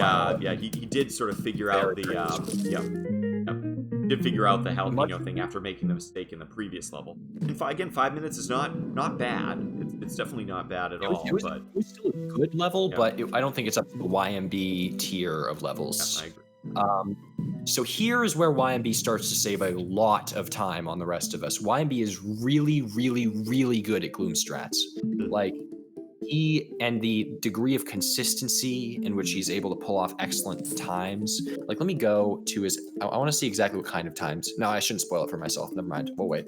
I was going to see what his split times were for these, but also I'm wondering why he called. Why does he call 5.5 AMD? As in the processor? Yeah, maybe he means it's a computer generated RNG. Maybe it's like an RNG sort of alternative sort of thing. That does make some sense. Yeah. But and he does update his split times, for split names from time to time. So maybe that's one that he's had that one for a while. So maybe he's up with a different idea. True. All right. I'm guessing that these roof, because here's the thing. So he gets a 3:20.25, which is a minute and a half better than this run, right? And he loses apparently a minute and 20 seconds in 5.5. So my guess is he's just going to absolutely crush. I'm surprised he didn't deal with that Ooh, guy he was better. one hit away. That was That is rough. dang. That's real rough. I think he should have the squash back by the time That was the second weird. one. Is he gonna like doom all this? No, he's gonna just squash the other guy. Yep. I think the squash will be back. And again, yeah, he's sort of preparing for getting a cone head in the second row, which I was really worried about. Well, but he might. Yeah, I know that I doom have it if it's terrible fast gloom enough. strats compared to other runners. Is he doing this? I would probably doom this again. I don't know if it's okay. Yeah. This was very uncomfortable. What? How did that hit that guy? Yeah. I'm shocked that that worked out. Yep. Again, like I think some of the zombies, like their hitboxes are a little bit farther forward than maybe we expect, but we're gonna throw a squash here. Yeah. Okay, so we got a little lucky there. Time for this guy. Maybe he'll squash it. Okay, but even if he doesn't get it, he'll have the squash back in time. So It's true. I just feel like this level of risk was not necessary. Yep. But I don't know. Maybe it was. Yeah, and sometimes I think to myself, like, if I'm using Doom in the first wave, I've already lost, but YMB is clearly not already lost, so... He's going to have a squash back, he's going to have another Doom as a safety if he gets Pogos. Yeah, that's usually where I plan my first Doom as well. It's pretty safe. I should really start doing that. Yep. Pretty safe. Interesting that he tries to squeak a fume in here. I agree with that fume. Yeah, I usually like saving the sun for the gloom because the gloom offers even more protection. And it protects both of the pumpkins, not just the one that you have. Like, this is that pumpkin right now. That was also very interesting. And believe it or not, like even though this looks scary right here, you almost never lose the gloom to a cone head once you have the two glooms like that. Like you can eventually lose it, but that middle gloom is actually more safe than you might think. Like we'll watch it here, right? And this was a little bit of a slow cone head, but look at that, boom! You know, like you had three glooms going after it. Very lucky with no pogos. I feel like the level of risk that he took on this level, I feel like a pogo zombie or two would have really thrown him off a lot. Well, there it is, but it's in a good row. In a good row, and he has plenty of fire. But yeah, I was gonna say, there's no chance that it gets through on that row. And he does have the squash now as the backup, and he's gonna be able to. Yeah, he has another Doom as a backup, so it's not. Oh. Yeah, I don't think he got very punished for any of the decisions that he made here. He could have, he didn't. Yep. So. Yeah, but again, yeah, a sub 430 on this is definitely very strong. At this point, we're like Aaron and YMB doing 5-7 pumpkin, or is that not a thing? I think maybe. I honestly can't remember what he does. What strategy he uses in that. I know for me, if I was 1 minute and 4 seconds ahead, I wouldn't be touching that crap. I would be sure, maybe 5-7, but not like the 5-6 or 5-8 or. Oh no, I don't think he's doing it on 5-6 and 5-8. No, I don't think so. Lose that gloom. Yeah, it was close. That was a really fast cone head. But having two fumes there, I think, provided him just enough damage to survive. He's getting very few footballs, which is actually, it's argue, maybe a good thing. It doesn't really matter, but I'm interested that he didn't use an extra Doom here. He didn't plant. I think he had an opportunity where he could have, but he didn't. Yeah. Maybe, like, because this third flag goes so fast, I think sometimes, like, you sort of... You have to be well-timed with the Dooms anyway. Yeah, he could have used a Doom there on the 29th wave to maybe save a second or two on that very last zombie, but... and also his Doom Crater is going to be restored as well, so that's... Did he get any footballs there? Pretty sure he did not. Footballs, yep. So obviously, I think that helps overall, not getting footballs, except if the football's in a row where, like, you just happen to have, like, the flower pot and the squash off cooldown, or you're using a Doom anyway. But hey, what's going on, Paco? It's been a long time. How you doing, my friend? Okay. Just how interesting this level will be, I am very excited to see. So, he's probably going to get about a 545. Okay, so far, I mean, that's what I would have done on a good run. If I were doing super aggressive 5-5, I would have been a little bit more aggressive than that. Yeah, But no, this I actually I think I like the safety there overall. Oh yeah, very much so. That's exactly what All I would right, have so done. we're seeing where some of the time losses coming in already for sure. This is Not good. not good. Very unlikely. Yep. Oh well, unless you're A1, of course. Then this is just Yeah, then yeah, exactly. So it's not super new, Paco, but it was late April 2020. I do agree with that. Yeah, I Cherry. actually agree with the cherry too. He was otherwise he was going to start losing. Yeah, he was going to be losing the pumpkins. He was going to be losing the pots. Jesus. Wow, that is really bad. Okay. Yep. All right, this I agree with. You know, I think I actually like not using the pumpkin until you absolutely have to. At that point. Well, to be fair, A1, that you are fairly vocal about your feelings about those two specific levels. Yep. He's gonna cherry this. I actually wouldn't have done that, I actually do like it. Again, he was probably going to get a 50% rule from it, and again, just like, you know, save some hit points. Like he's almost, yeah, it's. You might be right. I probably would have waited a little bit longer at least. Yep. A little unlucky there. It would have been nice if he could have gotten the. Okay, good. I'm glad he did. Yep. Okay. And I knew that one was coming off cooldown. The chomper was coming off cooldown pretty soon. A lot of regular zombies, which can be a real. Yeah, that one I don't know about for sure, but again, he's gotten a lot of regular zombies at the wrong times, and like cone heads that he can't deal with at the wrong times as well. Oh, that sucks. I think it's wave 9. Yep. Really did not want to use the cherry, and I respect that decision greatly. Oh, that was part of wave 9 too. Oh man. Oh man. Yeah, he's okay. Far behind. I would have probably carried that. Yep, I think I would have carried that if I'd recognized that those were both part of wave 9, but I did not know why he used pumpkins. I feel like that was a bad idea. Now he's gonna start getting pumpkins. Yep. And he didn't like none of those were particularly vulnerable. I think or couldn't have been reacted to like. Now he has 4 cherries available, so he's in a very like objectively, I'd say, you know, at this point I'd probably expect to get about like a 450 or something. But my guess is he's going to start being very aggressive with the cherries, and then he's not going to get more, even though he doesn't have to be. Yep. That one I'm glad he didn't use the cherry on. I think that was the right move. He's going to cherry this. I do not agree with that. Oh man, yeah, okay, all right, that was a mistake.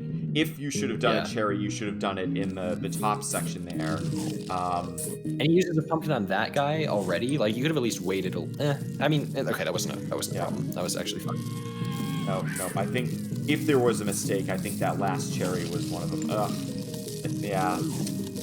I think I definitely share that feeling. A1. I feel like my roof times. Poo with the roof. Okay. Yeah, I'm not the best roofer. I'm not known for my good roofs. Kind of bad zombie placement there. Again, so he used up all of his pumpkins, and I would have wanted to have at least 1 or 2 for this type of scenario exactly. Yeah, because now this is getting scary. Now I'm a little bit worried about whether he's gonna. I know he's going to beat the level, but like you don't really want to have this. Those 2 more zombies to deal with in the bottom row, 1 more in the top row that he doesn't have a pumpkin for, and that was almost off cooldown. What? Ooh, I think he. Maybe he's just prepping for the next wave. But again, he could have been done by now if that chomper had been in the right. If he used that chomper in the second row, like I think he should have.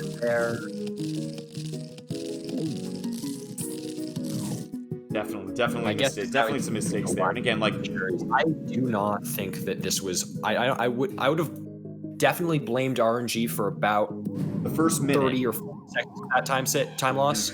I feel like he.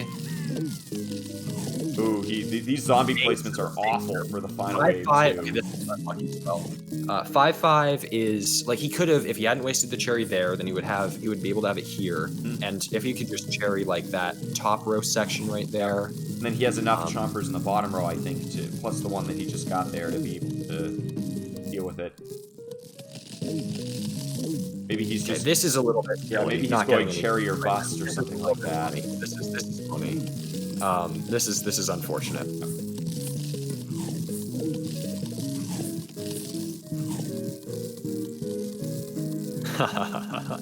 oh, YMB. Here it's happening. Okay, there's your cherry.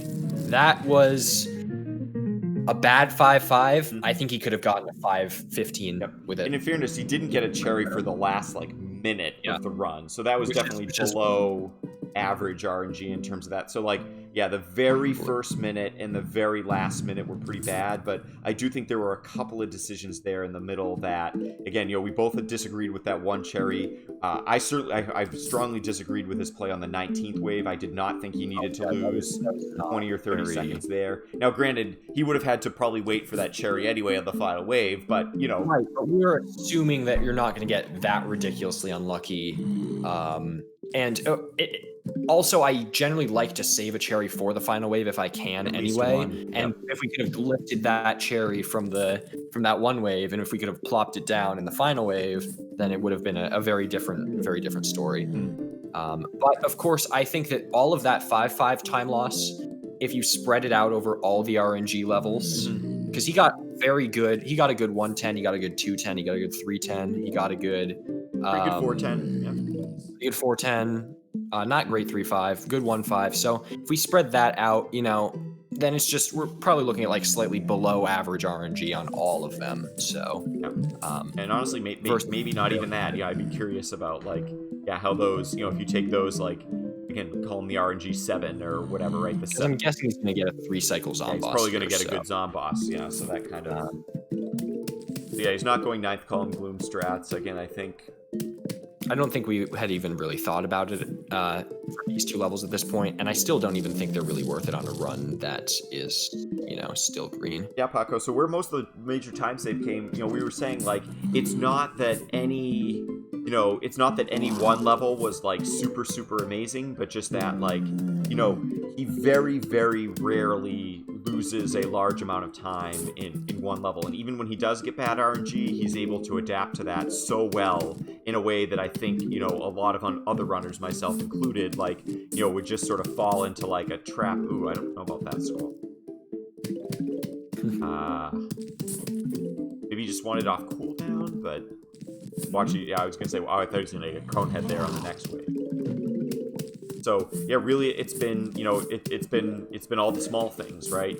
Like just, not making a lot of mistakes, and the mistakes that he does have, reacting to it well, and again, just like we've talked about it before, but staying in control of the level for the entire run. I like actually not using the squash there, so that you have it for wave 11. Because the cone head was up against the two glooms. If it had only been against one gloom, I think I would have used the squash there.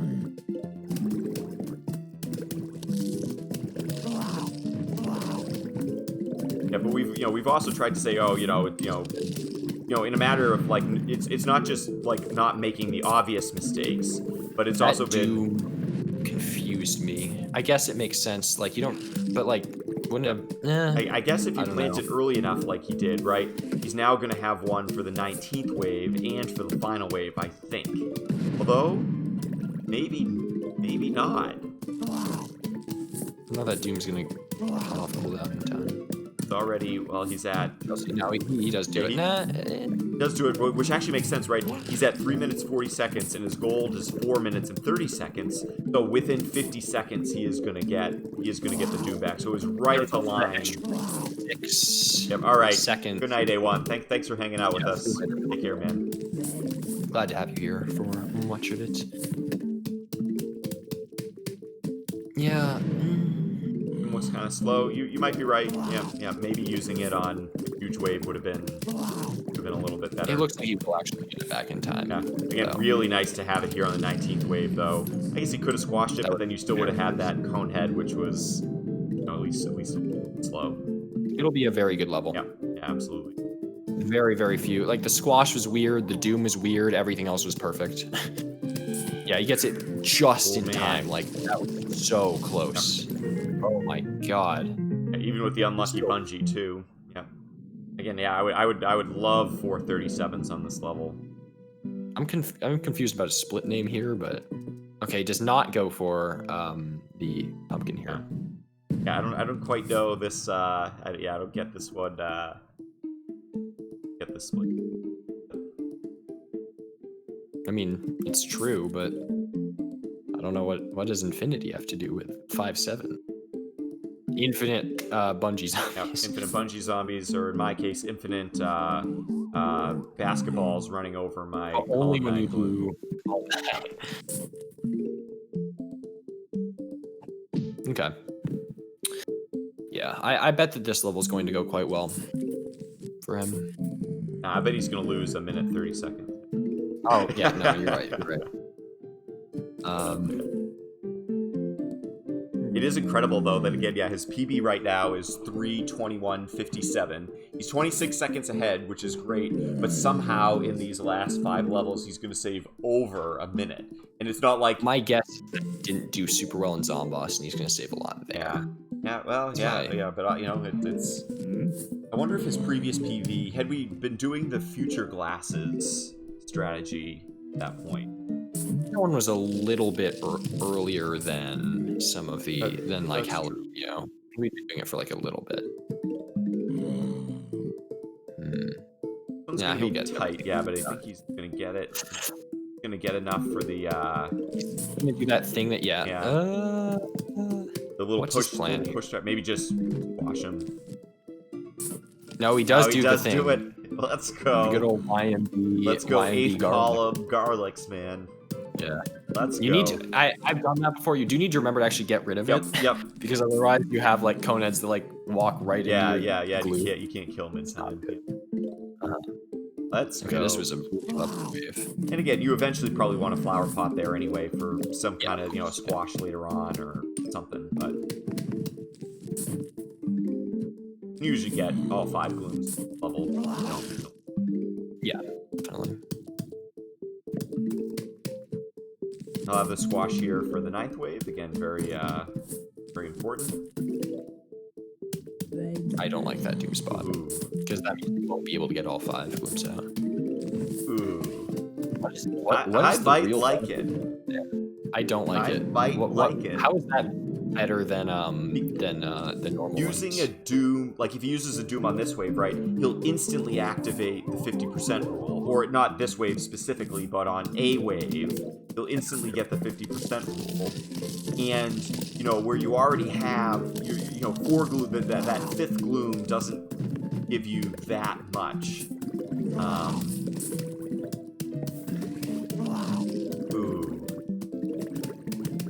I don't think I certainly wouldn't have thought of it. I don't think any of us would have. I love these squashes, these occasional squashes when you have like a double cone head row. I like it very, very, very much. Or especially like if they're in the 9th or the doom not planting. Yeah, that one I disagree with. I think he should have at the very least gone first row 8th column with. Gonna take care of it now, but I'm a little worried about that cone head actually. I guess he can wait just a second or two. And, yeah. Oh, this will be a pretty fast wave. Future sunglasses basically makes the garlic the animation. Didn't quite time that right, so he didn't get value out of it. So hindsight was a mistake. He also probably should be planting the other glue at this point. I find it interesting to hit that zombie. What? Okay. It it's worked. very fast. Yeah, it worked. But it makes me uncomfortable. And actually, I like using the 9th column there if you can get away with it, so that you can then later have your 29th wave in the 7th column and your final wave in the 8th column, or vice versa. Absolutely. Yep, yeah. This is 4. Yeah, it probably just fills out the rest of them. Really know what the delay there was? I probably would have put that fume one column farther forward, but very, very small things. It's only probably 1 or 2% of your total DPS. I feel like he would have wanted to squash that guy. Yeah, I agree. Yeah, and it's not like he's doing that bad on the 6th column. I do think it's interesting. He's sort of thinking about, like, do I dig up the garlic at some point and throw a dig up the garlic? Yeah. I think at this point it's not really that useful. Yeah, no. Really not going to help with a 50% rule at all. Like there, right? If it had been dug up, I think you could have gotten that squash off a little bit. Very small, small things. Very small. Was he going to put a gloom there? Was he trolling us? Next leveling us? Wow, I would have definitely been fooled. I thought that was wave 9. Yep, actually, I did think. Barely hit that green. I don't think I would have been fooled on that one, but quite a good level anyway. Oh, he doesn't want it to get like squashed or the ladder zombie or something like that. Yep. Yeah, he didn't want it to get the bungee zombie to get it. I like it. I like that quite. Yep. Like it. Gold. Gonna be super close to his gold. Nope. But oh, it was. It was very good. Yeah, maybe half second gold. Wow, that was very strong. I don't know if I would have expected it to be that strong going in, to be honest. Again, like the first half, he did a pretty good job of like again keeping those 50% rules rolling.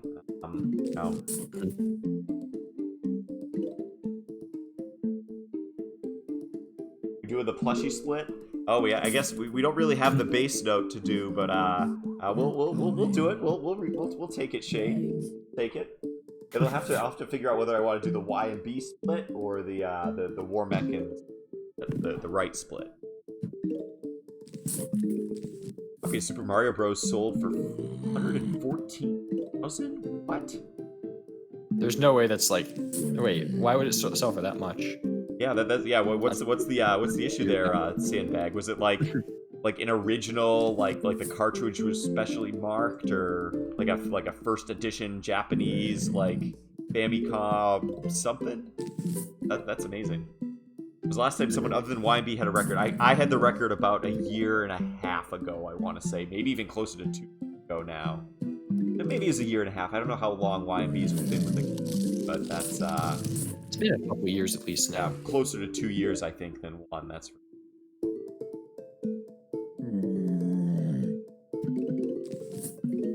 9.4 Wada Gaming sealed copy with hang tab. Interesting. That is crazy. I actually I hadn't realized it, but I had a copy of Chip and Dale Rescue Rangers 2 that my brother and I used to play when we were really little. I had no idea.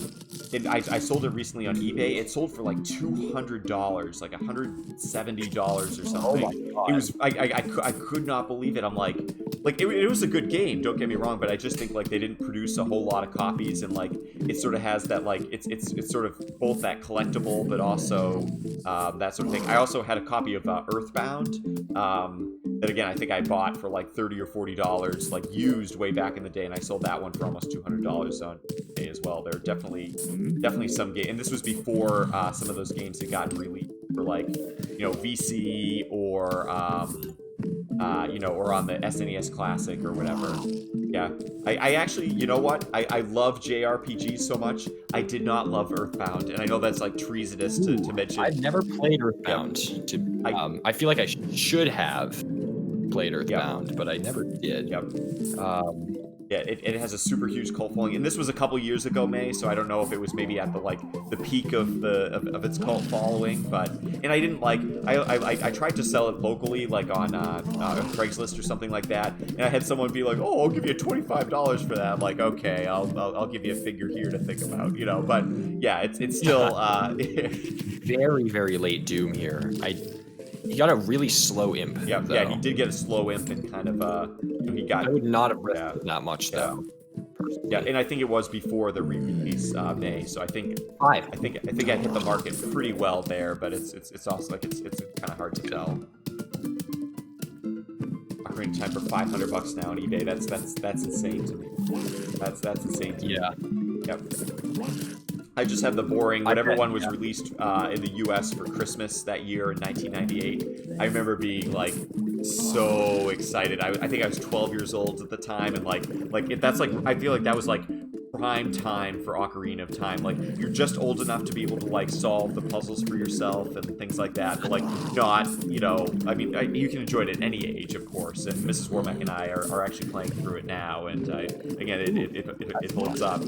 But we're also in the middle. We just got all 120 stars on Super Mario, we're our world, or not Super Mario, Super Mario 64, which we started when we started dating maybe 7 years ago or something like that.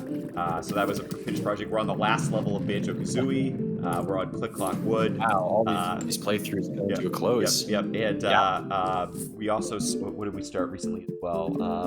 Super Mario RPG we've been playing through. Total digression there, but yeah, again, I can see Ocarina of Time, some of those being like the hot, collectible. That was a strong level right there from him as well. 445 is quite good. Yep. Yeah. Not a huge Paper Mario guy, are you? Or yep. Or what's your opinion on that game? So I thought Paper Mario was maybe my least favorite of sort of the kind of early age JRPGs. Again, I love Final Fantasy VI. I love Final Fantasy 1, of course. Did you ever play Thousand Year Door though? No, I never did, to tell you the truth. I would recommend check that one. So that one has a lot of charm. That could be. Yeah, I can see the N64 games going up because although it was a very popular system at the time, it didn't there weren't that it didn't last that long, and there weren't that many copies of a lot of the cartridges that got sold. And I also think that I heard it said really well, if you go to your friend's house and he still has a Nintendo 64, you both have the same 10 games, right? You both have Super Mario World, you have Ocarina of Time, you have Mario Kart, you have maybe a Mario Party in there, you have GoldenEye, right? So it was the same 10 games that everybody had, and then a lot of other games that either sucked or were really good but they just didn't release a lot of copies of. So right. Well, over to 5-9, doing the good old double gloom, or not double gloom, not non-garlic gloom. Pretty normal stuff so far. I find his best is a 610, which is quite good. I've gotten a 610 yet, so I am wondering. Ooh, he's very early with that squash.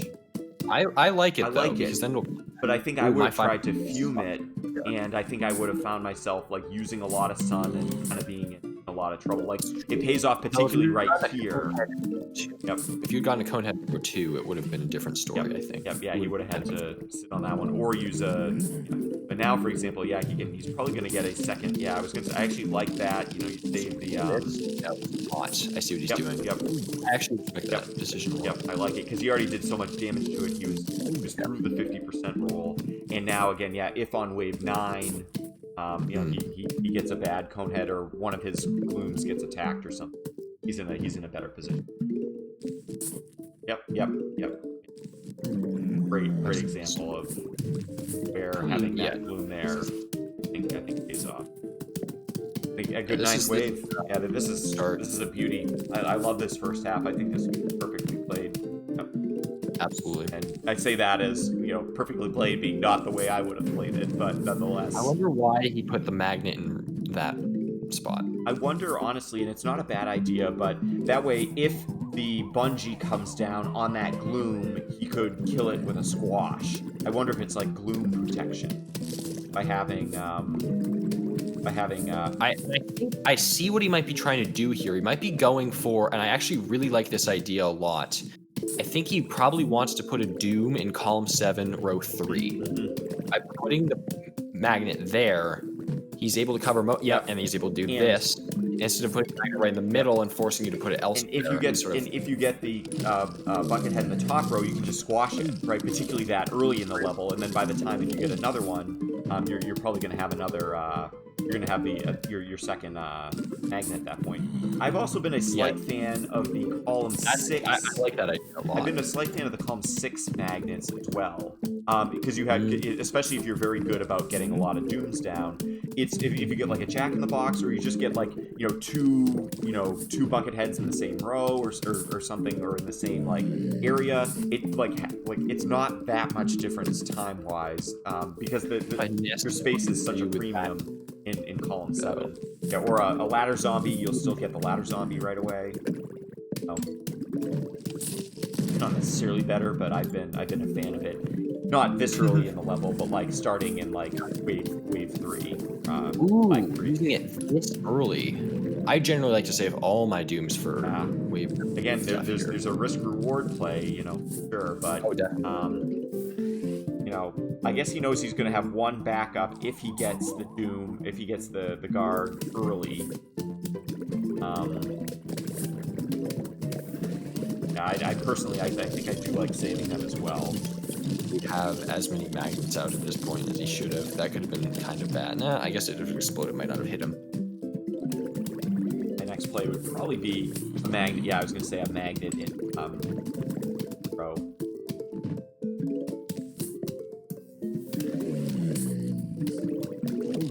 Oh yeah, gotta change those switch panels at this point. Out of date. Oh yeah. Yeah, because it's looking not great if he gets a guard, because he only has one doom available for it. I don't know if I feel like I probably would have tried to save the.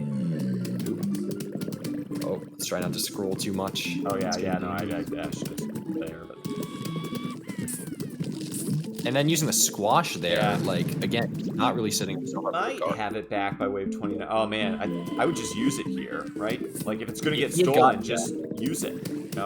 Get those. If he had gotten a guard right now, he would be out. He would have been completely out of answers. That could have been really bad. Of course, he doesn't, and it's not super likely. But I feel like, or here, a guard in either of these situations would have been a disaster.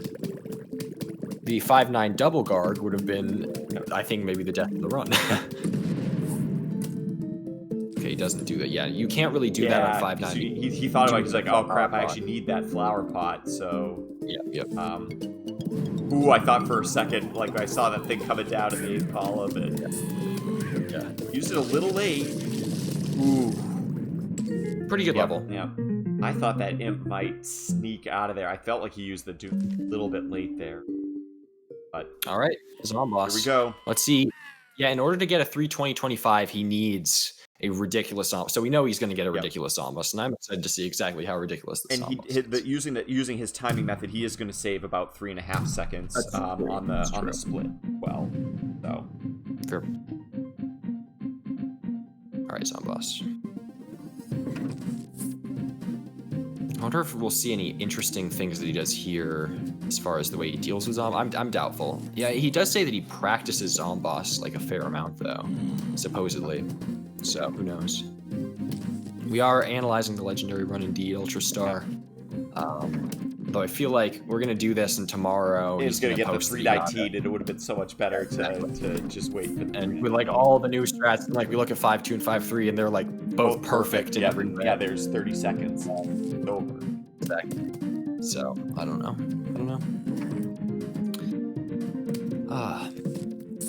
Very, very strong. But again, it doesn't feel like I couldn't do this, is the other thing. There was no individual part of this that I couldn't do. But I know that I'm not going to be able to string together such a ridiculous series of levels in any way. Yeah, any of the levels individually, I really feel like any of our top runners could have done. And it just, This is interesting. He'll probably get that one, Yeah, he does, of course. I feel like this first half isn't exactly how I would have done it, but it seemed fine. I actually like hanging on to the 2 ice shrooms there. He didn't have a lot of great firepower. The 3rd row was kind of bogged up, so... Yeah, it worked out pretty well. Yeah. Good analysis of Bulba's world record. Yeah, all right. When Bulba, when you get to sub 11, we'll do an analysis, I promise. We could do a 3-person analysis, and Bulba could join our football too. All right. Self-analysis. Those are often the best kinds. Yep. He does go for the extra Yep, jalapeno stuff. I like it, particularly with No way. 4 ice shrooms like he has. He's able to free. Yep. As long as he needs to, if he's worried about. It was okay enough row anyway, Yep. but still would prefer not to. Yep, I like this. Go there. Yeah, the cabbage is He's fairly not- unimportant for your DPS, believe it or not. So maybe he thought like you wasting an instant or using an instant was more detrimental than losing that cabbage. Very, And I very think good. Bungees. very, Has the very whole generous column. bungees question. And he'll definitely be able to pull off an excellent third cycle. Early football. Very, very nice.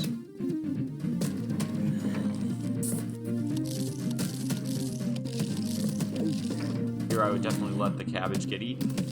Oh wow, Fast it's gonna too. be crazy. I don't know if he can finish it this wave, so I wonder if he's gonna like just. I just don't see how he could get the time that he did. Yeah, 3:20:25. He has to do it this way. Wow. Oh, Look but at he these is instants, getting. man. Look at the instants. Holy Oh my God! cow. Jalapeno. What a hype end to this run. That is Jalapeno. insane. Oh yeah. Beautiful. And he's gonna get another health. Unbelievable. Unbelievable. Yeah, 1 ice shroom and 1 more jalapeno. Unbelievable. Unbelievable. What a zombie. That was so good. Unfreaking believable. Beautiful.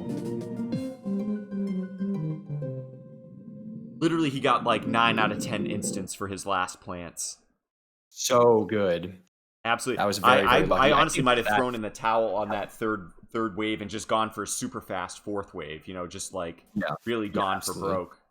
Absolutely incredible. Wow. YMB did not, in fact, fail to disappoint. Not that I would have expected him to. So overall, thoughts on the run? Yeah. 5-5 was definitely weak. 5-2, 5-3 were kind of not great. I think what were the other ones? 3-1 was not very good. But like besides those 4 levels, And again, I really disagree with the decision not to buy the rake in 4-6. I think there was 5 or 10 seconds to be saved there. I know it doesn't seem like a huge deal, but we saw what happened. You get that first the first zombie showing up at the first thing, or you get the 2 zombies showing up in the same row. Those were picture perfect examples of like why the rake is helpful. But it's a couple months slim. Yep. But again, the day levels, you really can't complain about anything, right? Like he got a sub 30, or was right at 30, just superb. Night levels, again, I thought he did a great job of like knowing when to use the lawnmowers and like using the hypno on the dancer zombie the way he did, and being like just aggressive enough with his dooms in 210, but again not losing control of the level. I think it's the things like that, and just those like slight differences of decision. Yeah, again, if we had a couple of takeaways, again, I think like a couple of the things like in 4-9, putting the sun shrooms like not in the pool so that you can get them out sooner and less expensive. I think that certainly might be a takeaway, and just being very aggressive in the pool levels with the instants. Like I thought he did a really, really nice job of like always keeping those instants on cooldown, keeping his sun production up, and just again kind of maintaining control of the level start. Fog, he just got really lucky, I think, in a lot of ways. And then Roof, again, 5-2, 5-3. The other ones were all very well executed, though. Yep, absolutely, yes. But again, it does make you think between some of the new strategies that we have, and just a couple of things to touch up. Like a sub 320 could happen. It could happen, and it will happen. I mean, that'll obviously. I mean, I really think that'll be the last 10-minute marker that we pass without any like major major discovery. But you just don't know. Despawning the fog. I thought 330 was the last barrier, the last 10-minute barrier that we'd crack, and here we are. So it's a funny game like that. Yeah, and I believe tomorrow you're going to find out whether you get accepted to GDQ or not, correct? Do you know when tomorrow? They actually post like pretty late, like Pacific time. So it is Mhm. possible I may not even know until Tuesday, but we'll have to if I Ah, do stream on Tuesday, we'll have to do will you be able something. to fall asleep though? Is the Yeah. question. I You'll was. be I remember like for the last GDQ, I think I was up like refreshing it, like until like 11 p.m. my time, Eastern time, and still wasn't there. yeah. So it'll be really fun. Yeah, thanks, man. I appreciate that. Yeah. Again, yeah. Thanks so much, Super, for kind of coming up with this and putting together the time. And again, yeah, Of definitely course, everyone yeah. feel free to give Super a follow. Oh, we promised the snow piece split. We're gonna be a little bit late, and I just threw it on the Uh, but yeah, thanks. yeah, this was really fun to do. The next major like community event I think is probably going to be the race between you and A1, right? You've been plotting that. We've been plotting Um, that. Yep. I don't think he's still in chat, but we gotta, we'll come up with a day, a time frame that works. It may need to be like fairly early our time so that it's a little like, later for him. With a yeah, 13 I'll hour definitely try to time catch difference, this. it's a little bit tough. But yeah. Thanks, May. Thanks for And hanging you have out. to be adding up Annie, on boards Slim, as well, Bulba, right? um, Paco, Ruskell, Bulba, I think I Yeah. said already. But yeah, we really, really appreciate you guys all tuning in. Again, yeah, give Super a follow if you follow this channel. You'll love his content too. It's really great. And I don't know exactly where I am on my emote goal, but I had I think I'm like one sub away from the emotes. So maybe maybe sometime this week. Although it's always like you get a sub and then like one expires, and so it's like, they have this like funny sort of thing. But I should be able to fix the Warmac Butter emote pretty soon. I have a new one that's There is much to learn, Fosfo. I mean, hey, same is true for me about your game though as well, Jet Set. But yeah, so also All Worlds PVZ2. When got any sort of timeline on that as so well? the timeline is going to be affected by whether I get into Games Done Quick or not. I Of think I course, think yeah. if I get in, I'm really gonna like not that I want to neglect PVZ2, but I'm really gonna like redouble my efforts. I think on oh, Ignelis, holy cow, man, absolutely, Yo, absolutely killing it, man. Thank you so much. I do think this brings us up to our next thing. So I already have the oh, design. I have all the sizes ready. So hopefully by Foster. I'll PVZ Tuesdays we'll have something. Although PVZ Tuesdays may need to get postponed till Thursday till I get that capture card because I just don't. yeah. I don't have a great idea there. But yeah, thank you so much, my friend. You've been super. I seriously. So that's really cool. Really, really cool. Enjoy the emotes. And enjoy the content. Again, both Super and I do have somewhere to be today. So as much as we'd love to Yep. hang on to the outro and hang out with you guys for too much longer, I think that's going to do it for us Oh, today. shit, yeah, Again, yeah, I can't thank you enough, Super, for hopping on the channel to do this. I think thank you so much for having me. this was a lot of fun. And again, I hope that this provided a little bit more like high level insight. We don't need to talk about the 50% rule. We don't need to talk about like build orders and things like that because most of the Mhm. runners kind of have that down, or we've done that in the other tutorials. But like just again trying to get inside the mind of YMB and like, ooh, why did he do that? Or ooh, oh, this is a cool idea. Oh, I like this. Like, all right, he has a funny gloom placement here. Maybe I can do that. Or he's a little more aggressive in this area, or like he plants his puff shrooms like kind of in this way, and like just sort of even if you can kind of take one or two little things from this run, it'll help your times a little bit more. And like anything, watching some of the top runners and kind of saying, all right, what would have I done here, and then what did he do differently, and then like sort of try to place it there. That was sort of our goal here as well. So um oh, hey Crow, you're a little bit late. We just finished up an analysis of the world record run for Plants vs Zombies. We'll have the VOD saved. We'll make a highlight of it. You'll get to hear both Super and my commentary a little bit. So apologize. We're going to be signing off relatively soon. But hope you'll consider, following the channel and just checking this out because we had a lot of fun here today, and hopefully some good insight into how to blow through Plants vs Zombies as fast as YB does. He has his own level here. The Oh yes. All right. Well, thanks everyone for watching. And yeah, I guess that wraps it up. Yeah. Are you going to be on later today, Super? Or are you going to be on the channel? But hopefully tomorrow I can. Tomorrow. That would Very, be very fun. good. Yeah, and my next stream will be Tuesday evening around 5 o'clock Eastern. We'll have our PVZ Tuesdays. That may be.